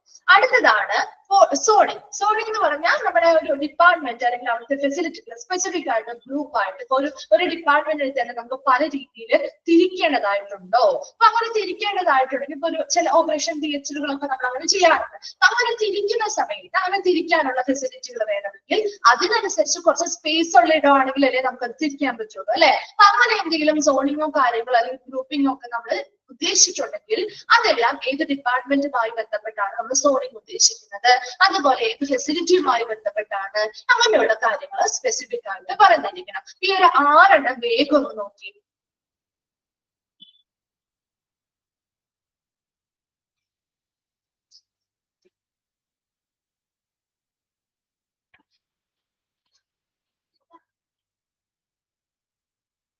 ഓക്കെ, 6 എണ്ണം ഒന്ന് വേഗം വെച്ച് പറയാം കേട്ടോ. അതിൽ ഫസ്റ്റ് വൺ പറഞ്ഞത് ഒരു ജനറൽ ഇൻട്രഡക്ഷൻ ആയിരിക്കും. അതിൽ ആ ഹോസ്പിറ്റലിന്റെ മിഷൻ സ്കോപ്പ്, ഒബ്ജക്റ്റീവ്സ്, അതുപോലെ എന്ത് തത്വശാസ്ത്രത്തിന് അടിസ്ഥാനമാക്കിയാണോ ഹോസ്പിറ്റൽ പ്രവർത്തിക്കുന്നത്, ഇങ്ങനെയുള്ള കാര്യങ്ങളാണ് ആ ഒരു ഇൻട്രഡക്ഷൻ ഭാഗത്ത് ഉണ്ടാവുക. രണ്ടാമത്തത് ആ സൈറ്റിനെ കുറിച്ചുള്ള കാര്യങ്ങളാണ്. അവിടുത്തെ ഭൂപ്രകൃതി, നമ്മുടെ അവിടുത്തെ ബൗണ്ടറി അല്ലെങ്കിൽ അതിരുകൾ എവിടെയാണ്, അവിടെ ഉപരിതല വിസ്തീർണം ആ ഒരു സ്ഥലത്തിന് എത്രത്തോളം ഉണ്ട്, അതുപോലെ നമ്മുടെ നിലവിലുള്ള പബ്ലിക് യൂട്ടിലിറ്റികൾ, ഒരു വാട്ടർ സപ്ലൈ ആയിക്കോട്ടെ, ഇലക്ട്രിസിറ്റി ആയിക്കോട്ടെ, അല്ലെങ്കിൽ ട്രാൻസ്പോർട്ടേഷൻ ആയിക്കോട്ടെ, അങ്ങനെയുള്ള പബ്ലിക് യൂട്ടിലിറ്റികൾ എവിടെയൊക്കെയാണ്, നിയറസ്റ്റ് സിറ്റി ഏതാണ്, നിയറസ്റ്റ് എയർപോർട്ട് എവിടെയാണ്, നിയറസ്റ്റ് റെയിൽവേ സ്റ്റേഷൻ എവിടെയാണ്, അതുപോലെ അവിടുത്തെ കാലാവസ്ഥ എങ്ങനെയാണ്, ഇങ്ങനെയുള്ള കാര്യങ്ങളാണ് സൈറ്റ് ഇൻഫ്ലേഷനിൽ പറയുന്നത്. ഇത്രയും ക്ലിയർ ആണോ? മൂന്നാമത്തത് പറയുന്നത് അവിടുത്തെ വർക്ക് ലോഡ് പ്രൊജക്ഷൻ. ഓരോ ഡിപ്പാർട്ട്മെന്റ് അല്ലെങ്കിൽ ഓരോ ഫ്ലോറിലെയും വർക്ക് ലോഡ് എത്രത്തോളം ഉണ്ട്, ജോലി ഭാരം എത്രത്തോളം ഉണ്ട്, അതിനനുസരിച്ച് എത്രത്തോളം ജീവനക്കാർ അവിടെ ഉണ്ട്. അപ്പൊ അതിന് സ്പെസിഫിക് ആയിട്ട് ഓരോന്നും നമ്മൾ കൃത്യമായിട്ട് എന്ത് ചെയ്യണം, മെൻഷൻ ചെയ്ത് ചിലപ്പോൾ ചില സമയങ്ങളിൽ നമുക്ക് അവിടെ കൂടുതൽ ജോലി ഭാരം ഒരു ഡിപ്പാർട്ട്മെന്റിൽ ചിലപ്പോൾ വേണ്ടി വന്നേക്കാം. അങ്ങനെയുള്ള സമയത്ത് അവിടെ സ്പേസ് ഉണ്ടാവാതിരിക്കരുത്. അത്രയും പേർക്ക് വർക്ക് ചെയ്യാനുള്ള ഒരു ഇടം നമ്മൾ അവിടെ കരുതിയിരിക്കണം. അപ്പൊ അങ്ങനെ സ്പെസിഫിക് ആയിട്ട് അവിടുത്തെ ജോലി ഭാരങ്ങള് ഏറ്റവും കുറഞ്ഞ സമയത്തും കൂടുതൽ സമയത്തും നമുക്ക് ചെയ്യാൻ പറ്റുന്ന രീതിയിലുള്ള സ്പേസ് ഇടാൻ വേണ്ടി അത് പ്രത്യേകം മെൻഷൻ ചെയ്തിരിക്കണം. അതുപോലെ തന്നെ ഓരോ ഡിപ്പാർട്ട്മെന്റുകളും തരം തിരിച്ച് അവിടെ ഓരോ ഡിപ്പാർട്ട്മെന്റിലും പ്രവർത്തനങ്ങൾ എങ്ങനെയാണ്. ചില ഡിപ്പാർട്ട്മെന്റുകൾ ബെഡ് സൗകര്യം വേണ്ടതുണ്ടാവും. അപ്പൊ അതിനനുസരിച്ച് എത്രത്തോളം നമ്പർ ഓഫ് ബെഡുകളാണോ ഓരോരുത്തും വേണ്ടത്, അവിടുത്തെ ബെഡ് മിക്സുമായി ബന്ധപ്പെട്ട് അവിടുത്തെ പ്രവർത്തനങ്ങൾ എങ്ങനെയാണ്, അവിടെ ആ ഒരു ട്രാഫിക് ഫ്ലോ എങ്ങനെയായിരിക്കണം, ഇങ്ങനെയുള്ള കാര്യങ്ങളെല്ലാം കൃത്യമായിട്ട് പറഞ്ഞിരിക്കണം. അഞ്ചാമത്തേത് പറഞ്ഞത് എക്യുപ്മെന്റ്സ്, ഏത് തരത്തിലുള്ള ഉപകരണങ്ങളൊക്കെ നമ്മൾ ഉപയോഗിക്കുന്നുണ്ട്, അത് ഏതൊക്കെ തരത്തിലുള്ളതാണ്, അത് എത്ര എണ്ണം നമ്മൾ ഉപയോഗിക്കുന്നുണ്ട് എന്നുള്ള കാര്യങ്ങൾ. ആറാമത്തത് സോണിങ്, അതായത് സ്പെസിഫിക് ആയിട്ടുള്ള ചില ഡിപ്പാർട്ട്മെന്റുകൾ നമ്മൾ തിരിച്ച് പല ഡിപ്പാർട്ട്മെന്റുകൾ തന്നെ ചെറിയതായിട്ട് സോൺ ചെയ്ത് അല്ലെങ്കിൽ തിരിച്ച് നമ്മൾ ഉപയോഗിക്കേണ്ടതായിട്ട് വരും. അങ്ങനെ ഗ്രൂപ്പായിട്ടോ അല്ലെങ്കിൽ സോൺ ചെയ്തോ ഉപയോഗിക്കേണ്ട ഡിപ്പാർട്ട്മെന്റുകൾ ഉണ്ടെങ്കിൽ അല്ലെങ്കിൽ ഫെസിലിറ്റികൾ ഉണ്ടെങ്കിൽ അത് പ്രത്യേകം മെൻഷൻ ചെയ്യുക. അതിനനുസരിച്ച് സ്പേസ് കുറച്ചുകൂടി അവരെന്ത് ചെയ്യും, ആദ്യമേ തന്നെ കണക്കാക്കി വെക്കുകയും ചെയ്യും. ക്ലിയർ ആണോ? 6 എണ്ണം ഓക്കെ ആണോ? ഓക്കെ. അടുത്തത് policies and procedures. Policy and പ്രൊസീജിയറിൽ പറയുന്നത് this should include process or procedures related to. ഈ ഒരു പോളിസി ആൻഡ് പ്രൊസീജിയേഴ്സ് താഴെ പറയുന്ന കാര്യങ്ങളുമായി ബന്ധപ്പെട്ട പോളിസികളും പ്രൊസീജിയേഴ്സും വ്യക്തമായിട്ട് അവർക്ക് എന്ത് ചെയ്യണം, അവിടെയുള്ള പോളിസികള്, നയങ്ങള്, നടപടിക്രമങ്ങള് എന്തൊക്കെയാണെന്നുള്ളത് വ്യക്തമായിട്ട് പരാമർശിച്ചു കൊടുക്കണം. അതായത് പേഷ്യൻസ് ആൻഡ് സ്റ്റാഫുകളുടെ മൂവ്മെന്റ്, അവിടെയുള്ള പേഷ്യൻസ്, അവർ വരുന്ന പേഷ്യൻസ് എത്രത്തോളം പ്രതീക്ഷിക്കാം, അവരുടെ മൂവ്മെന്റ്, അവിടുത്തെ ജീവനക്കാരുടെ മൂവ്മെന്റ്. അപ്പൊ നമുക്കറിയാം ഇപ്പോ ഓരോ ഡിപ്പാർട്ട്മെന്റുമായി ബന്ധപ്പെട്ടോ അല്ലെങ്കിൽ ഇപ്പൊ ആ ഒരു ഹോസ്പിറ്റലുമായി ബന്ധപ്പെട്ടോ ഒരു പേഷ്യന്റ് വരും, അല്ലെങ്കിൽ സ്റ്റാഫുകൾക്കും അവിടെ ഒരു മൂവ്മെന്റ് വളരെ ഫ്രീ ആയിട്ട് നടക്കണം അല്ലെ. നല്ല രീതിയിൽ ആ ഒരു ഫെസിലിറ്റിയുടെ ഉള്ളിലുള്ള ആ ഒരു മൂവ്മെന്റ്. ചിലപ്പോ പേഷ്യൻസിനെ ബെഡിലേക്ക് പേഷ്യൻസിനെ ട്രാൻസ്ഫർ ചെയ്ത് കൊണ്ടുപോകേണ്ടതായിട്ട് വരാം, അല്ലെങ്കിൽ അവിടെ നിന്ന് വീൽ ചെയറോ അല്ലെങ്കിൽ സ്ട്രക്ചറുകളോ മറ്റെന്തെങ്കിലും ഉപകരണങ്ങൾ നമുക്ക് അങ്ങോട്ട് കൊണ്ടുപോകേണ്ടി വരാം. അങ്ങനെയുള്ള എല്ലാ സൗകര്യം, അങ്ങനെയുള്ള പേഷ്യൻസിന്റെ ആയിക്കോട്ടെ സ്റ്റാഫുകളുടെ ആയിക്കോട്ടെ ആ ഒരു മൂവ്മെന്റ് എങ്ങനെയായിരിക്കണം എന്നതിനെ കുറിച്ച് വ്യക്തമായിട്ട് അവർക്ക് ഒരു ബ്രീഫായിട്ടുള്ള ഒരു ചുരുക്കി ഒരു വിവരണം കൊടുക്കണം. അതുപോലെ തന്നെ സർവീസുകൾ, ഇപ്പൊ CSSD, ലോണ്ട്രി, കാറ്ററിംഗ് എക്സെട്ര, ഇങ്ങനെയുള്ള സർവീസുകൾക്കൊക്കെ വേണ്ടിയിട്ട് ഒരുപാട് ഉപകരണങ്ങൾ വേണം. അതിനനുസരിച്ചുള്ള സ്പേസുകൾ നമ്മൾ സെറ്റ് ചെയ്യേണ്ടതായിട്ട് വരും. അങ്ങനെ ഉള്ള പല സർവീസുകളെ കുറിച്ച് പ്രത്യേകമായിട്ടുള്ള ഓരോ സർവീസുകൾക്കും എന്തെങ്കിലും പ്രത്യേകമായിട്ടുള്ള ആവശ്യകതകൾ ഉണ്ടെങ്കിൽ അതുമായി ബന്ധപ്പെട്ട അവരുടെ നടപടിക്രമങ്ങൾ പ്രത്യേകമായിട്ടുണ്ടെങ്കിൽ അങ്ങനെയുള്ള പ്രത്യേകതകളൊക്കെ പ്രത്യേകമായിട്ട് തന്നെ ഒരു ഡിപ്പാർട്ട്മെന്റിനെ മെൻഷൻ ചെയ്ത് കൊടുക്കണം. അതുപോലെ mains and standby electric supply എന്ന് പറഞ്ഞാൽ എന്താ മെയിൻസ് എന്ന് പറഞ്ഞാല് നമ്മുടെ ആ ഒരു ബിൽഡിങ്ങിന് വേണ്ടിയുള്ള പ്രൈമറി സോഴ്സ് ഓഫ് പവർ ആണ്. മെയിൻ ഒരു ഇലക്ട്രിസിറ്റി ഉണ്ടാവും അല്ലെ. ഇപ്പൊ നമ്മുടെ വീടുകൾക്കാണെങ്കിലും ഒരു മെയിൻ ആയിട്ട് നമ്മുടെ ഒരു ഇലക്ട്രിസിറ്റിയിൽ നിന്ന് ഒരു മെയിൻ പവർ വരുന്നുണ്ടാവില്ലേ ആ ഒരു ബിൽഡിങ്ങിന് വേണ്ടിയിട്ട് ഉണ്ടാവും. അതിനെയാണ് മെയിൻസ് എന്ന് പറയുന്നത്. ഇനി സ്റ്റാൻഡ് ബൈ ഇലക്ട്രിക് സപ്ലൈ എന്ന് പറഞ്ഞാൽ എന്തായിരിക്കും? സ്റ്റാൻഡ് ബൈ എന്ന് പറയുമ്പോ ഇപ്പൊ നമ്മുടെ വീടുകളില് എന്താണ് ഇൻവെർട്ടറുകൾ യൂസ് ചെയ്യാറുണ്ട് അല്ലെ. ഇപ്പൊ ഒരു വലിയ വലിയ സ്ഥാപനങ്ങളിലാണെങ്കിൽ അവര് ബാറ്ററി അല്ലെങ്കിൽ ജനറേറ്ററുകൾ ഉപയോഗിക്കാറുണ്ട് ഇല്ലേ.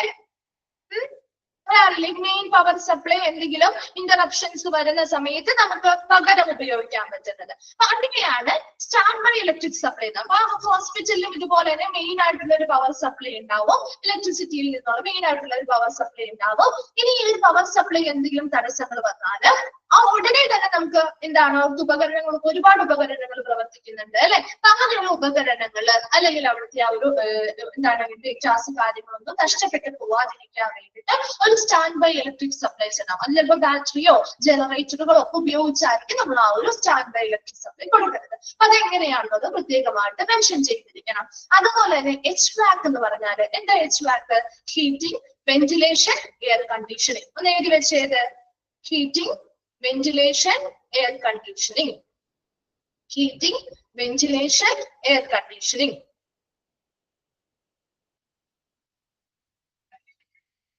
Heating, ventilation, air conditioning.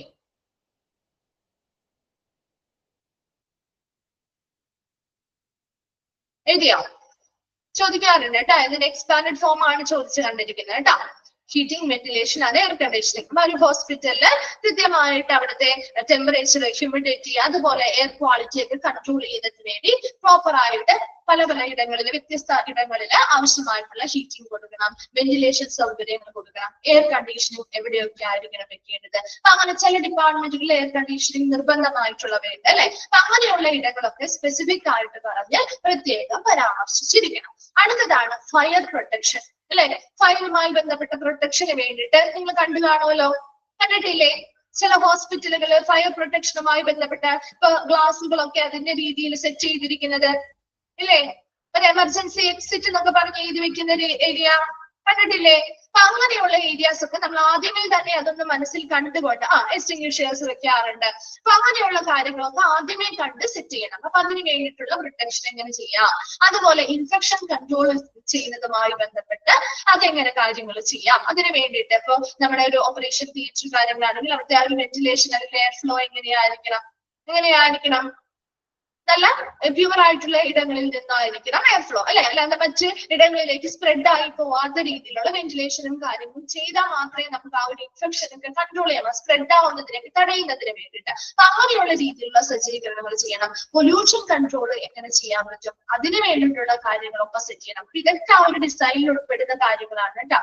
Further expansion plan, ഈ ഭാവിയിലേക്ക് നമുക്ക് എന്തൊക്കെ വിപുലീകരണ പ്ലാനുകളാണ് ഉള്ളത്, ഇതെല്ലാം നമ്മൾ അവിടെ ആ ഒരു ഉൾപ്പെടുത്തിയാണ് അതുമായി ബന്ധപ്പെട്ട നടപടിക്രമങ്ങൾ അല്ലെങ്കിൽ പോളിസികളൊക്കെ വ്യക്തമായിട്ട് നമ്മൾ അതിൽ പരാമർശിച്ചിട്ടുണ്ടായിരിക്കും. ക്ലിയർ ആണോ?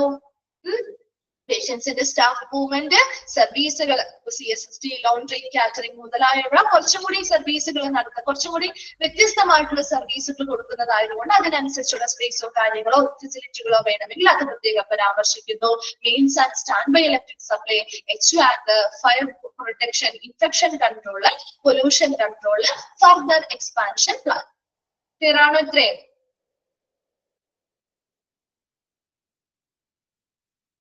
ഓക്കെ, അടുത്തത് ഷെഡ്യൂൾസ് ഓഫ് അക്കോമഡേഷൻ. ഇവിടെ പറയുന്നത് include description of functions and spaces, number of personnel working at each duty station. അതുപോലെ അവിടുത്തെ ഓരോരുത്തരുടെയും ഷെഡ്യൂൾസ് ഓഫ് അക്കോമഡേഷൻ. നമ്മൾ ഓരോ ഡിപ്പാർട്ട്മെന്റ് എടുക്കും അല്ലെങ്കിൽ ഓരോ ഡ്യൂട്ടി സ്റ്റേഷൻ എടുക്കുമ്പോൾ അവിടുത്തെ പ്രവർത്തനം എത്രത്തോളം ഉണ്ട്, അവിടെ എത്രത്തോളം നമ്പർ ഓഫ് ജീവനക്കാരാണ് ഓരോ ഡ്യൂട്ടി സ്റ്റേഷനിലും വർക്ക് ചെയ്യുന്നത്, അതിനനുസരിച്ച് അവരുടെ പ്രവർത്തനം എങ്ങനെയാണ്, അതിനനുസരിച്ച് ഓരോ ഡ്യൂട്ടി സ്റ്റേഷനിലും അവർക്ക് എത്രത്തോളം സ്പേസുകൾ വേണം വർക്ക് ചെയ്യാനായിട്ട്. List of all other spaces listed activities performed in each order. അതുപോലെ തന്നെ അവർക്ക് എന്തെങ്കിലും പ്രത്യേകമായിട്ടുള്ള ആക്ടിവിറ്റീസോ കാര്യങ്ങളോ ചെയ്യണമെങ്കിൽ അതിനുവേണ്ടി അതിൻ്റെതായ സ്പേസോ കാര്യങ്ങളോ വേണമെങ്കിൽ അങ്ങനെയുള്ള സ്പേസുകളും നമ്മൾ ഒരു ലിസ്റ്റ് ചെയ്ത് എന്ത് ചെയ്യുന്നു, കൃത്യമായിട്ട് അവർക്ക് കൊടുക്കുന്നു. ഓരോ ഡ്യൂട്ടി സ്റ്റേഷനിലും എത്ര ആളുകൾ വർക്ക് ചെയ്യുന്നു. ഇനി നമുക്ക് ഭാവിയിലേക്ക് എന്തെങ്കിലും വിപുലീകരണം നടത്തണമെങ്കിൽ അവിടെയും നമുക്ക് ഇത്ര ആളുകൾ വേണ്ടി വരാം. അപ്പൊ അങ്ങനെയാണെങ്കിൽ അതിനനുസരിച്ചുള്ള സ്പേസുകളൊക്കെ സെറ്റ് ചെയ്ത് വെക്കാൻ വേണ്ടിയിട്ട് അതിലൊരു ലിസ്റ്റ് പ്രകാരം നമ്മൾ ഓരോ ഡ്യൂട്ടി സ്റ്റേഷനിലും വർക്ക് ചെയ്യുന്ന ഇപ്പൊ നിലവിൽ വർക്ക് ചെയ്യാൻ ഉദ്ദേശിക്കുന്ന ഒരാളുകളുടെ നമ്പർ, അതുപോലെ തന്നെ അവരുടെ പ്രവർത്തനവുമായി ബന്ധപ്പെട്ട സ്പേസ് എത്രത്തോളം വേണം. And also the function and relationship between the department and between department. ഡിപ്പാർട്ട്മെന്റുകൾ തമ്മിലുള്ള പ്രവർത്തനപരമായിട്ടുള്ള ബന്ധം എത്രത്തോളം ഉണ്ട്. അപ്പൊ അങ്ങനെ ചില ഡിപ്പാർട്ട്മെന്റുകൾ നമുക്ക് അടുത്തടുത്ത് എന്ത് ചെയ്യേണ്ടത്, ക്ലോസ്ലി റിലേറ്റ് ചെയ്ത് വെക്കേണ്ടതായിട്ട് വരും. അപ്പൊ അങ്ങനെയുള്ള ഡിപ്പാർട്ട്മെന്റ് ഉണ്ടെങ്കിൽ അതിനനുസരിച്ചുള്ള സ്പേസ് കണ്ടെത്തി അവർ ക്ലോസ്ലി റിലേറ്റഡ് ആയിട്ട് തന്നെ നമുക്ക് ആ ഒരു ഡിസൈനിൽ ഉൾപ്പെടുത്തി ബിൽഡ് ചെയ്യാൻ വേണ്ടിയിട്ടാണ്. ചിലവ് നമുക്ക് ദൂരെയൊക്കെ വെക്കേണ്ടതായിട്ട് വരും. അപ്പൊ അങ്ങനെയാണെങ്കിൽ അതിനനുസരിച്ചുള്ള ആ ഒരു ഡിപ്പാർട്ട്മെന്റിന്റെ ആ ഒരു ബന്ധം മനസ്സിലാക്കുമ്പോഴാണ് നമുക്ക് അതിനനുസരിച്ച് ആ ഒരു ആർക്കിടെക്ചർ അത് പ്ലാൻ ചെയ്ത് ഡിസൈൻ ചെയ്യാൻ പറ്റുള്ളൂ. അടുത്തത് phasing. If the whole project is considered for breaking up into phases. ഇപ്പൊ നമ്മള് വീട് പണിയുമ്പോഴും എങ്ങനെയാണ്, ഇപ്പൊ നമ്മുടെ കയ്യിൽ അധികം ഫണ്ട് ഇല്ല അല്ലെങ്കിൽ ഫണ്ടുകൾ നമുക്ക് കിട്ടിയിട്ട് വേണമെങ്കിൽ നമ്മൾ ഓരോ ഫേസസ് ആയിട്ടല്ലേ വീടുകൾ പണിയുന്നത് അല്ലേ? ആദ്യം നമ്മൾ ആ ഒരു ബേസ് പണിയും, അതിനുശേഷം നമുക്ക് അടുത്ത ഫണ്ട് നമ്മുടെ കയ്യിലേക്ക് കിട്ടുമ്പോഴാണ് നമ്മൾ അടുത്ത സെക്കൻഡ് ഫേസിലേക്ക് കിടക്കുക അല്ലേ? അല്ലാതെ ഒറ്റയടിക്ക് ഒരുമിച്ചങ്ങ് പണിയാണ് അല്ല, ഓരോ ഫേസ് ആയിട്ട് തിരിച്ചാണ് നമ്മൾ പണിയുന്നത് അല്ലെ? അപ്പൊ ഇവിടെയും അതുപോലെ തന്നെ ഒരു ഹോസ്പിറ്റൽ പണിയുമ്പോൾ നമുക്ക് ഒരൊറ്റ ഫേസ് അല്ല, ആ ഒരു മൊത്തത്തിലുള്ള ആ ഒരു ഹോസ്പിറ്റൽ പ്രൊജക്ടിനെ പല പല ഫേസ് ആയിട്ട് ബ്രേക്ക് ചെയ്യും, പല ഫേസസ് ആയിട്ട് പല ഘട്ടങ്ങളായിട്ട് തിരിക്കുന്നു. അപ്പൊ ഓരോ ഘട്ടത്തിലും എന്തൊക്കെ പ്രവർത്തനങ്ങൾ നടത്തണം, എത്രത്തോളം വർക്കുകളാണ് ആ ഒരു ഫേസിൽ നടത്താൻ പോകുന്നത്, അതിനനുസരിച്ച് എത്ര ജീവനക്കാർ അവിടെ വർക്ക് ചെയ്യുന്നുണ്ട്. അപ്പൊ അങ്ങനെയുള്ള കൃത്യമായിട്ടുള്ള ഒരു അപ്രോക്സിമേറ്റ്ലി ഒരു ഏകദേശം ഒരു കൃത്യമായിട്ടുള്ള ഒരു കണക്ക് കാര്യങ്ങൾ നമ്മൾ എന്ത് ചെയ്യും, കൊടുക്കും. അപ്പൊ നമുക്കറിയാം നമ്മുടെ കയ്യിൽ ഇത്ര ബഡ്ജറ്റ് ആണ് ഉള്ളത്, അപ്പൊ അതിനനുസരിച്ച് ഒരു ഫേസ് തിരിക്കുന്നു. അപ്പൊ ആദ്യം നമ്മൾ ആ ഒരു ബേസ് നമുക്ക് നിർമ്മിക്കാം, അതിനുവേണ്ടി നമുക്ക് ഇത്രത്തോളം ബഡ്ജറ്റ് ഉണ്ട്, അപ്പൊ അതിനനുസരിച്ച് ഇങ്ങനെയുള്ള പ്രവർത്തനങ്ങൾ നമുക്ക് അവിടെ ചെയ്യാം, അതിനു വേണ്ടി ഇങ്ങനെയുള്ള വർക്കുകൾ കാര്യങ്ങളും നമുക്ക് ഷെഡ്യൂൾ ചെയ്തിട്ട് ആ ഒരു ഫേസ് പൂർത്തിയാക്കാം. അത് കഴിഞ്ഞിട്ട് നമുക്ക് അടുത്ത സെറ്റ് ഫേസിലേക്ക് പോകാം. അങ്ങനെ ഇത്ര ആ ഒരു പ്രൊജക്റ്റിനെ നമുക്ക് എത്ര ഫേസ് ആയിട്ടാണ് നമ്മൾ ആ ഒരു കംപ്ലീറ്റ് ചെയ്യാൻ ഉദ്ദേശിക്കുന്നത് അത് കൃത്യമായിട്ട് അവിടെ മെൻഷൻ ചെയ്യണം. മനസ്സിലായോ? അത് ക്ലിയർ ആയോ? ഫേസിംഗ് എന്താന്നുള്ളത്. ലാസ്റ്റ് പറയുന്നത് ഫിനാൻഷ്യൽ ആസ്പെക്ട്. നമുക്ക് സാമ്പത്തികപരമായിട്ട് നമ്മുടെ ഫിനാൻഷ്യൽ വശം, സാമ്പത്തിക വശം എങ്ങനെയാണ്? Should include estimation of construction cost. നമുക്കൊരു നിർമ്മാണ ചെലവ് നമ്മുടെ ആ ഒരു ബിൽഡ് ചെയ്യുന്ന ആ ഒരു ആളുടെ കോൺസെപ്റ്റിലാണ് കേട്ടോ. അപ്പൊ നമ്മളൊരു വീട് പണിയുമ്പോൾ നമുക്കൊരു ഏകദേശം നിർമ്മാണ ചെലവ് ഇത്ര വരാം അല്ലെങ്കിൽ ഇത്ര ബഡ്ജറ്റിനുള്ളിൽ ആവാം എന്ന് നമ്മളൊരു ഏകദേശം കണക്ക് വെച്ചിട്ടുണ്ടാവില്ലേ?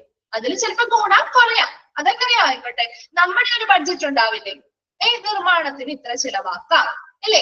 അവിടെയുള്ള ഉപകരണങ്ങൾ വേണ്ടി ഇത്ര ചിലവാക്കാം, ഫർണിച്ചറുകൾക്ക് വേണ്ടി ഇത്ര ഒരു ചിലവ് നമുക്ക് ഓക്കെയാണ്.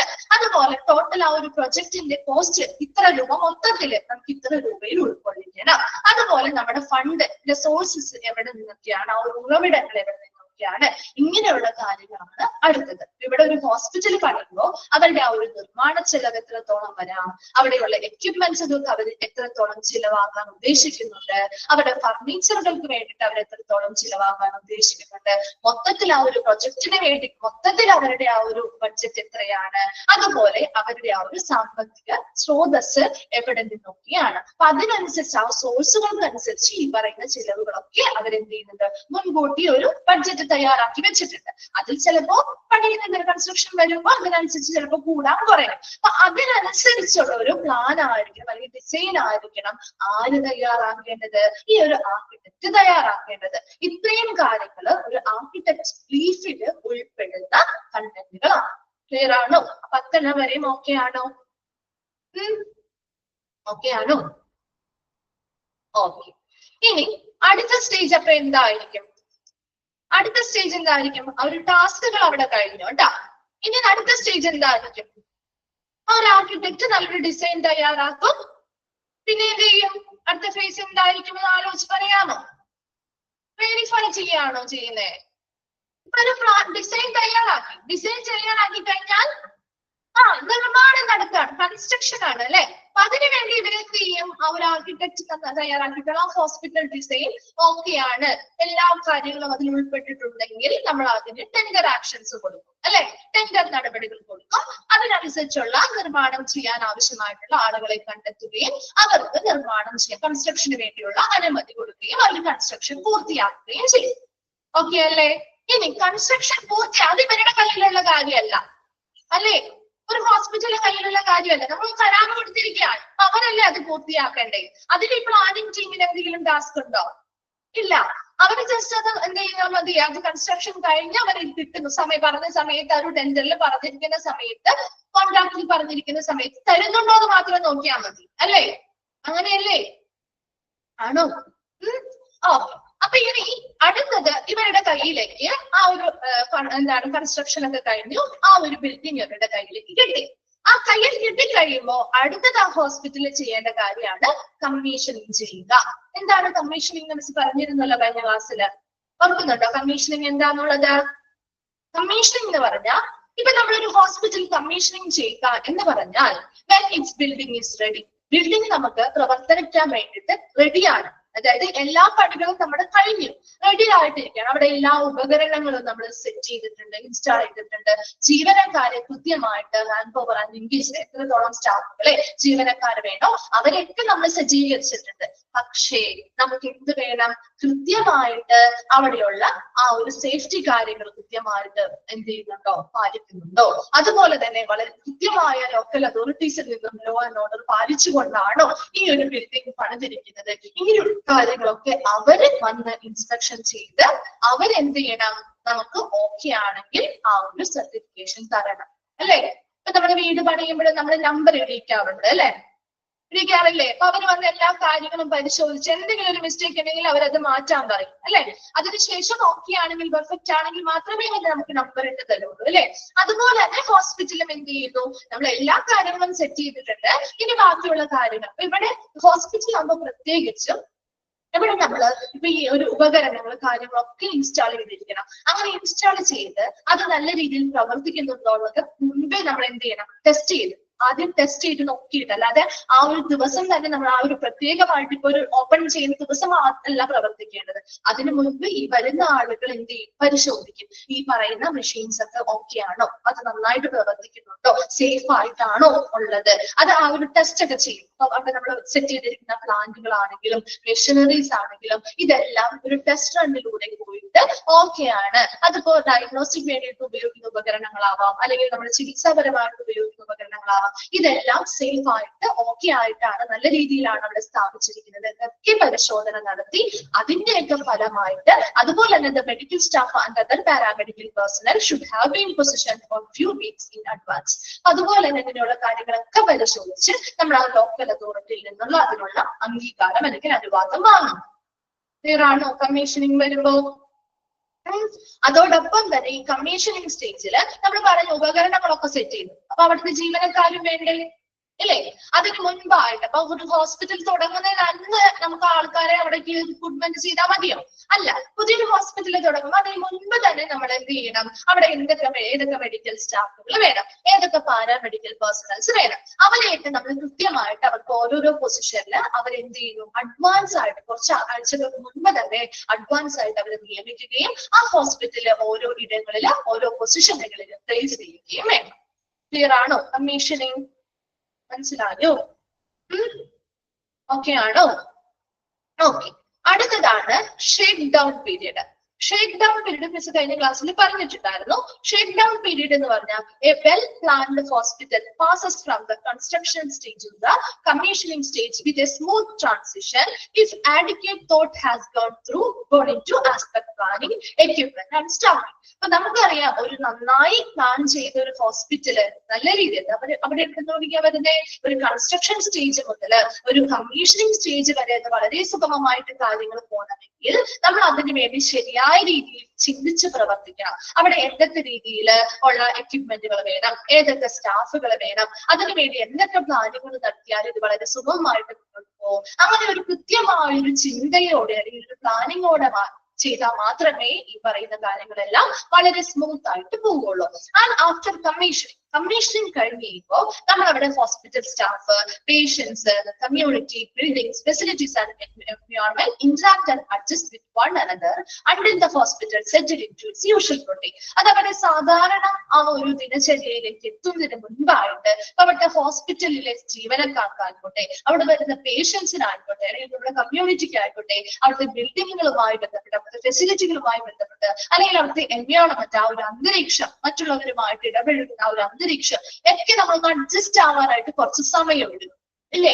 നമ്മുടെ പുതിയ വീട് പണിയുമ്പോഴും അങ്ങനെ തന്നെ അല്ലെ? പുതിയൊരു വീട്ടിൽ താമസിച്ചു കഴിഞ്ഞാൽ നമുക്ക് ആ ഒരു ഓരോ സ്ഥലത്തും ഓരോ കാര്യങ്ങൾ എവിടെയൊക്കെ ഇരിക്കുകയാണ് പൊരുത്തപ്പെടാനായിട്ട് കുറച്ച് സമയം എടുക്കും. ആ ഒരു സമയത്തെയാണ് നമ്മൾ ഷേക്ക് ഡൗൺ പീരീഡ് എന്ന് പറയുന്നത്.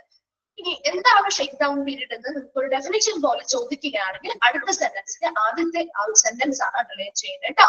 The period from the time of commissioning of the hospital till it settled down into a satisfactorily functioning entity is the shakedown period. ഒന്ന് അണ്ടർലൈൻ ചെയ്തിട്ട് ഇതാണ് ഇവിടുന്ന് ചോദിക്കുന്ന ക്വസ്റ്റ്യൻ കേട്ടോ. ഷേക്ക് ഡൗൺ പീരീഡ് അല്ലെങ്കിൽ dash എന്താണ്? The period from the time of commissioning of the hospital. എപ്പോ മുതൽ ആ ഹോസ്പിറ്റല് കമ്മീഷനിങ് കഴിഞ്ഞ സമയം മുതൽ, ആ ഒരു കമ്മീഷനിങ് നടത്തുന്ന ആ ഒരു സമയത്ത് മുതൽ ആ ഒരു ഹോസ്പിറ്റല് ഒരു സാറ്റിസ്ഫാക്ടറി അല്ലെങ്കിൽ ഒരു സംതൃപ്തമായി പ്രവർത്തിക്കുന്ന അല്ലെങ്കിൽ ഒരു തൃപ്തികരമായിട്ട് പ്രവർത്തിക്കുന്ന ഒരു സ്ഥാപനമായിട്ട് മാറുന്നത് വരെ, അല്ലെങ്കിൽ സ്ഥിരമായിട്ട് ഒരു സ്ഥാപനമായിട്ട് വർക്ക് ചെയ്യുന്ന സമയം വരെ നമ്മൾ അതിനുള്ളിലുള്ള ആ ഒരു സമയം അല്ലെങ്കിൽ ആ ഒരു കാലഘട്ടത്തെയാണ് ഷേക്ക് ഡൗൺ പീരീഡ് എന്ന് പറയുന്നത്. അപ്പൊ ഒരു കമ്മീഷനിങ് കഴിഞ്ഞു, നമ്മൾ അത് തൃപ്തികരമായ രീതിയിൽ ആ ഒരു സ്ഥാപനം പ്രവർത്തിക്കുന്നു. അപ്പൊ അവിടെ എല്ലാവരും സാറ്റിസ്ഫൈഡ് ആയി, എല്ലാവരും നല്ല രീതിയിൽ അഡ്ജസ്റ്റഡ് ആയി ഓക്കെ ആയിട്ട് എന്ന് പോകുന്നു,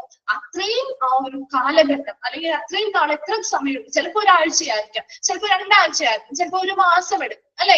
അത് ആ ഒരു ഹോസ്പിറ്റൽ അനുസരിച്ച് വ്യത്യാസപ്പെടാം.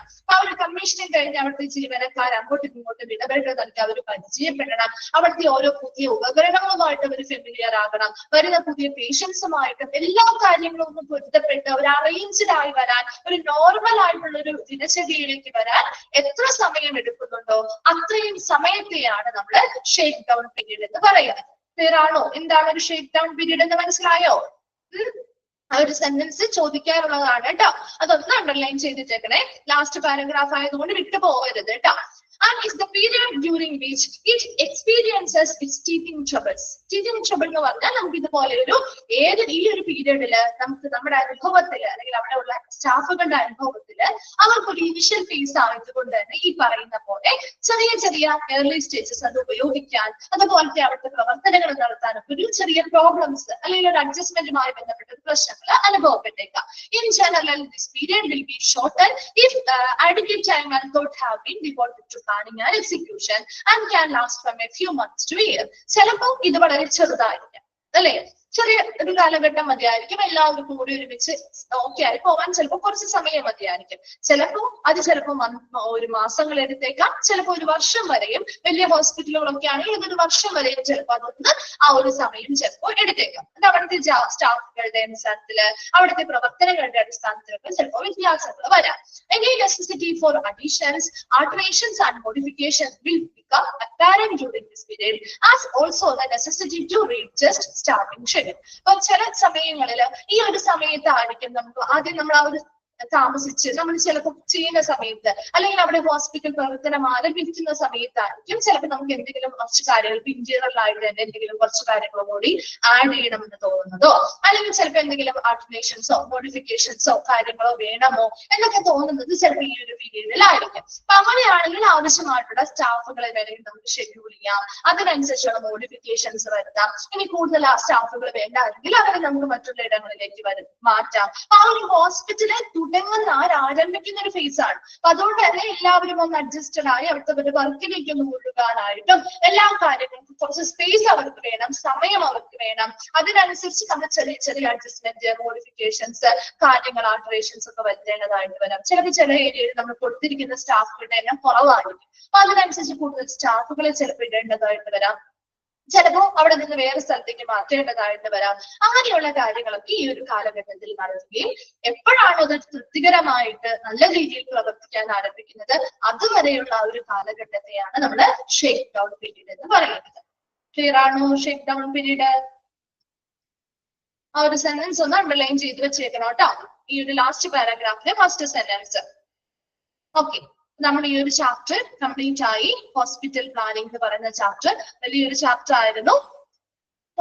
മെയിൻ പോയിന്റ്സ് ഒക്കെ മിസ് പറഞ്ഞു തന്നിട്ടുണ്ട്. ടാസ്കുകൾ കാര്യങ്ങളൊക്കെ ഇമ്പോർട്ടന്റ് ആണ്, അത് നോട്ട് ചെയ്യണം. അതുപോലെ തന്നെ ഫസ്റ്റ് ഭാഗത്തേക്കുള്ള പോയിന്റുകൾ, ഇൻക്ലൂഡഡ് ആയത് ഇത്, ഇൻക്ലൂഡഡ് അല്ലാത്തത് ഇത്, അതുപോലെ റീജിയണലൈസേഷൻ എന്താണ്, ഇതിന്റെ ഓരോന്നിന്റെയും പോയിന്റ്സുകൾ നോക്കണം കേട്ടോ നിങ്ങൾ. ഇപ്പൊ ഒരു എക്കണോമിക് വയബിലിറ്റി മെഷർ ചെയ്യാൻ അല്ലെങ്കിൽ അച്ചീവ് ചെയ്യാൻ വേണ്ടി ഒരു ഹോസ്പിറ്റല് എന്തൊക്കെ മെഷേഴ്സ് സ്വീകരിക്കാം, അപ്പൊ അതിന്റെ പോയിന്റ് വൈസ് ആയിരിക്കും, ഓപ്ഷനുകളായിരിക്കും. ഓൺ ഓഫ് ലേക്ക് ഓക്കെ ആയിരിക്കും ഉണ്ടാവുക. അല്ലെങ്കിൽ ഇൻക്ലൂഡഡ് അല്ലാത്തത് ഏത്, ആ മെഷേഴ്സിൽ ഇൻക്ലൂഡഡ് അല്ലാത്തത് ഏതെന്ന് ചോദിച്ചാലും എഴുതാൻ അറിയണം കേട്ടോ. അപ്പൊ ഈ ഭാഗത്തുനിന്ന് ഒരു ക്വസ്റ്റ്യൻ എപ്പോഴും ചോദിക്കാറുണ്ട്. ഹൈ ക്വാളിറ്റി ആണെങ്കിലും എക്കണോമിക് വയബിലിറ്റി, അതുപോലെ effective community orientation, then orderly planning, sound architectural plan. ഇത്രയും കാര്യങ്ങളിൽ ആ പോയിന്റ്സ് ഒന്ന് നോട്ട് ചെയ്യുക. അപ്പൊ അത് ഓരോന്നും ഏതിലേക്കാണെന്നൊന്ന് കണക്ട് ചെയ്ത് വെച്ചാൽ ഇൻക്ലൂഡഡ് ആണോ ഇൻക്ലൂഡഡ് അല്ലാത്തത് അല്ലെങ്കിൽ ഓൾ ഓഫ് ദേപ്പോ ആണ് ആൻസർ എങ്കിൽ നിങ്ങൾക്ക് കണക്ട് ചൂസ് ചെയ്യാൻ പറ്റും. ആ ഒരു രീതിയിൽ ഈ ഭാഗത്തുനിന്ന് ക്വസ്റ്റ്യൻ ചോദിക്കാറുണ്ട് കേട്ടോ. വലിയ ഭാഗമാണെന്ന് വിചാരിച്ച് പോയിന്റ് വൈസ് ആണെന്ന് വെച്ച് വിട്ടുകളയരുതേ, ചോദിക്കാറുള്ള ഭാഗമാണേ. അതുപോലെ തന്നെ മറ്റൊരു ക്വസ്റ്റ്യൻ കണ്ടിരിക്കുന്നത് ഈ സൗണ്ട് ആർക്കിടെക്ചറൽ പ്ലാനിങ്ങില് ഏറ്റവും ഇമ്പോർട്ടന്റ് ആയിട്ടുള്ള ഒരു അഡിക്വേറ്റ് അറ്റൻഷൻ ഏതൊക്കെ കോൺസെപ്റ്റുകൾക്കാണ് കൊടുക്കുന്നത്, ഇൻഫെക്ഷൻ കൺട്രോളിനും ഡിസാസ്റ്റർ പ്ലാനിങ്ങിനുമാണ്. അതൊരു ക്വസ്റ്റ്യൻ ചോദിച്ച് കണ്ടിട്ടുള്ളതാണ് കേട്ടോ, ഒന്ന് നോട്ട് ചെയ്തോ കേട്ടോ.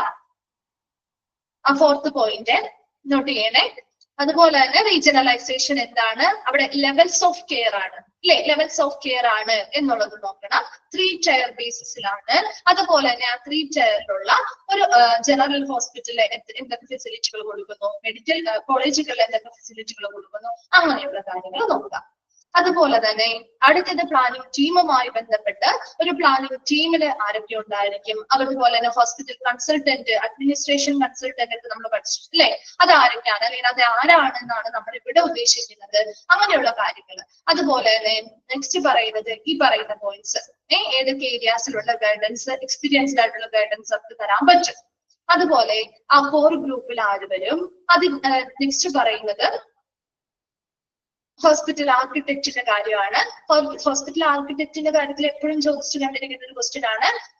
നമ്മുടെ ആ ഒരു കൃത്യമായിട്ടുള്ള ആ ഒരു ഡിസൈനും കാര്യങ്ങളും റിയാലിറ്റിയിലേക്ക് കൊണ്ടുവരുന്നത് അല്ലെ, ആർക്കിടെക്ചർ ആൻഡ് എഞ്ചിനീയറിംഗ് റിയാലിറ്റിയിലേക്ക് തരുന്നത് ആരാണ് എന്ന് ചോദിക്കാറുണ്ട് കേട്ടോ. അപ്പൊ അതില് ആർക്കിടെക്ട് എന്നുള്ള പേരുണ്ടാവും, മറ്റു ആളുകളുടെ പേരുകളൊക്കെ ഉണ്ടാവും. അപ്പൊ അതിനനുസരിച്ച് കൃത്യമായിട്ട് ആൻസർ ചൂസ് ചെയ്യാൻ പറ്റണം കേട്ടോ. ആർക്കിടെക്ട് അല്ലെ നമുക്ക് ആ ഒരു ആർക്കിടെക്ചറൽ എഞ്ചിനീയറിംഗ് റിയാലിറ്റി, നമ്മുടെ ആ ഒരു റിക്വയർമെന്റിനെ ആ ഒരു റിയാലിറ്റിയിലേക്ക് കൊണ്ടുവരുന്നത് ആർക്കിടെക്റ്റുകളാണ് എന്നുള്ളതൊന്ന് നോട്ട് ചെയ്യണം കേട്ടോ.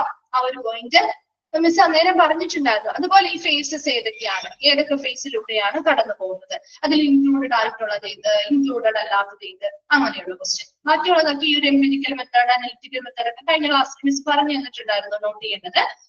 പറഞ്ഞു തന്ന ഭാഗങ്ങൾ നോട്ട് ചെയ്തൊന്ന് സ്ട്രെസ് ചെയ്ത് പഠിക്കുക കേട്ടോ. ബാക്കിയൊന്നും നിങ്ങളൊന്ന് വായിച്ച് മനസ്സിലാക്കി വെച്ചാൽ മതി. ഓക്കെ, നമ്മുടെ നെക്സ്റ്റ് ക്ലാസ്സിൽ അടുത്തൊരു മോഡ്യൂള് സ്റ്റാർട്ട് ചെയ്യും. 7th മോഡ്യൂളില് സ്റ്റാർട്ട് ചെയ്യും കേട്ടോ, ചാപ്റ്റർ സ്റ്റാർട്ട് ചെയ്യും. അടുത്ത ക്ലാസ്സിലേക്ക് വരാൻ പറ്റും. ഇതൊന്ന് വായിച്ചിട്ട് വരാം. ഡൗട്ട്സോ കാര്യങ്ങളോ ഉണ്ടെങ്കിൽ ചോദിക്കാം. HVAC-ന്റെ ആണോ? എന്താണ് ചോദിച്ചത്? HVAC-ന്റെ full form heating, ventilation, air conditioning. Heating, ventilation, air conditioning. ഇങ്ങനെയുള്ള ചെറിയ ചെറിയ എക്സ്പാൻഡഡ് ഫോമുകളും നോക്കണം കേട്ടോ. Heating, ventilation and air conditioning. മിസ്സിന്റെ നെയിമോ? ആതിര.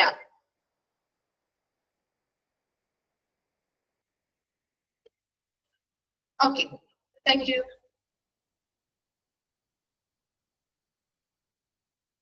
നെറ്റ് കിട്ടിയില്ലേ? റെക്കോർഡിംഗ് ക്ലാസ്സുകൾ കാണാം കേട്ടോ.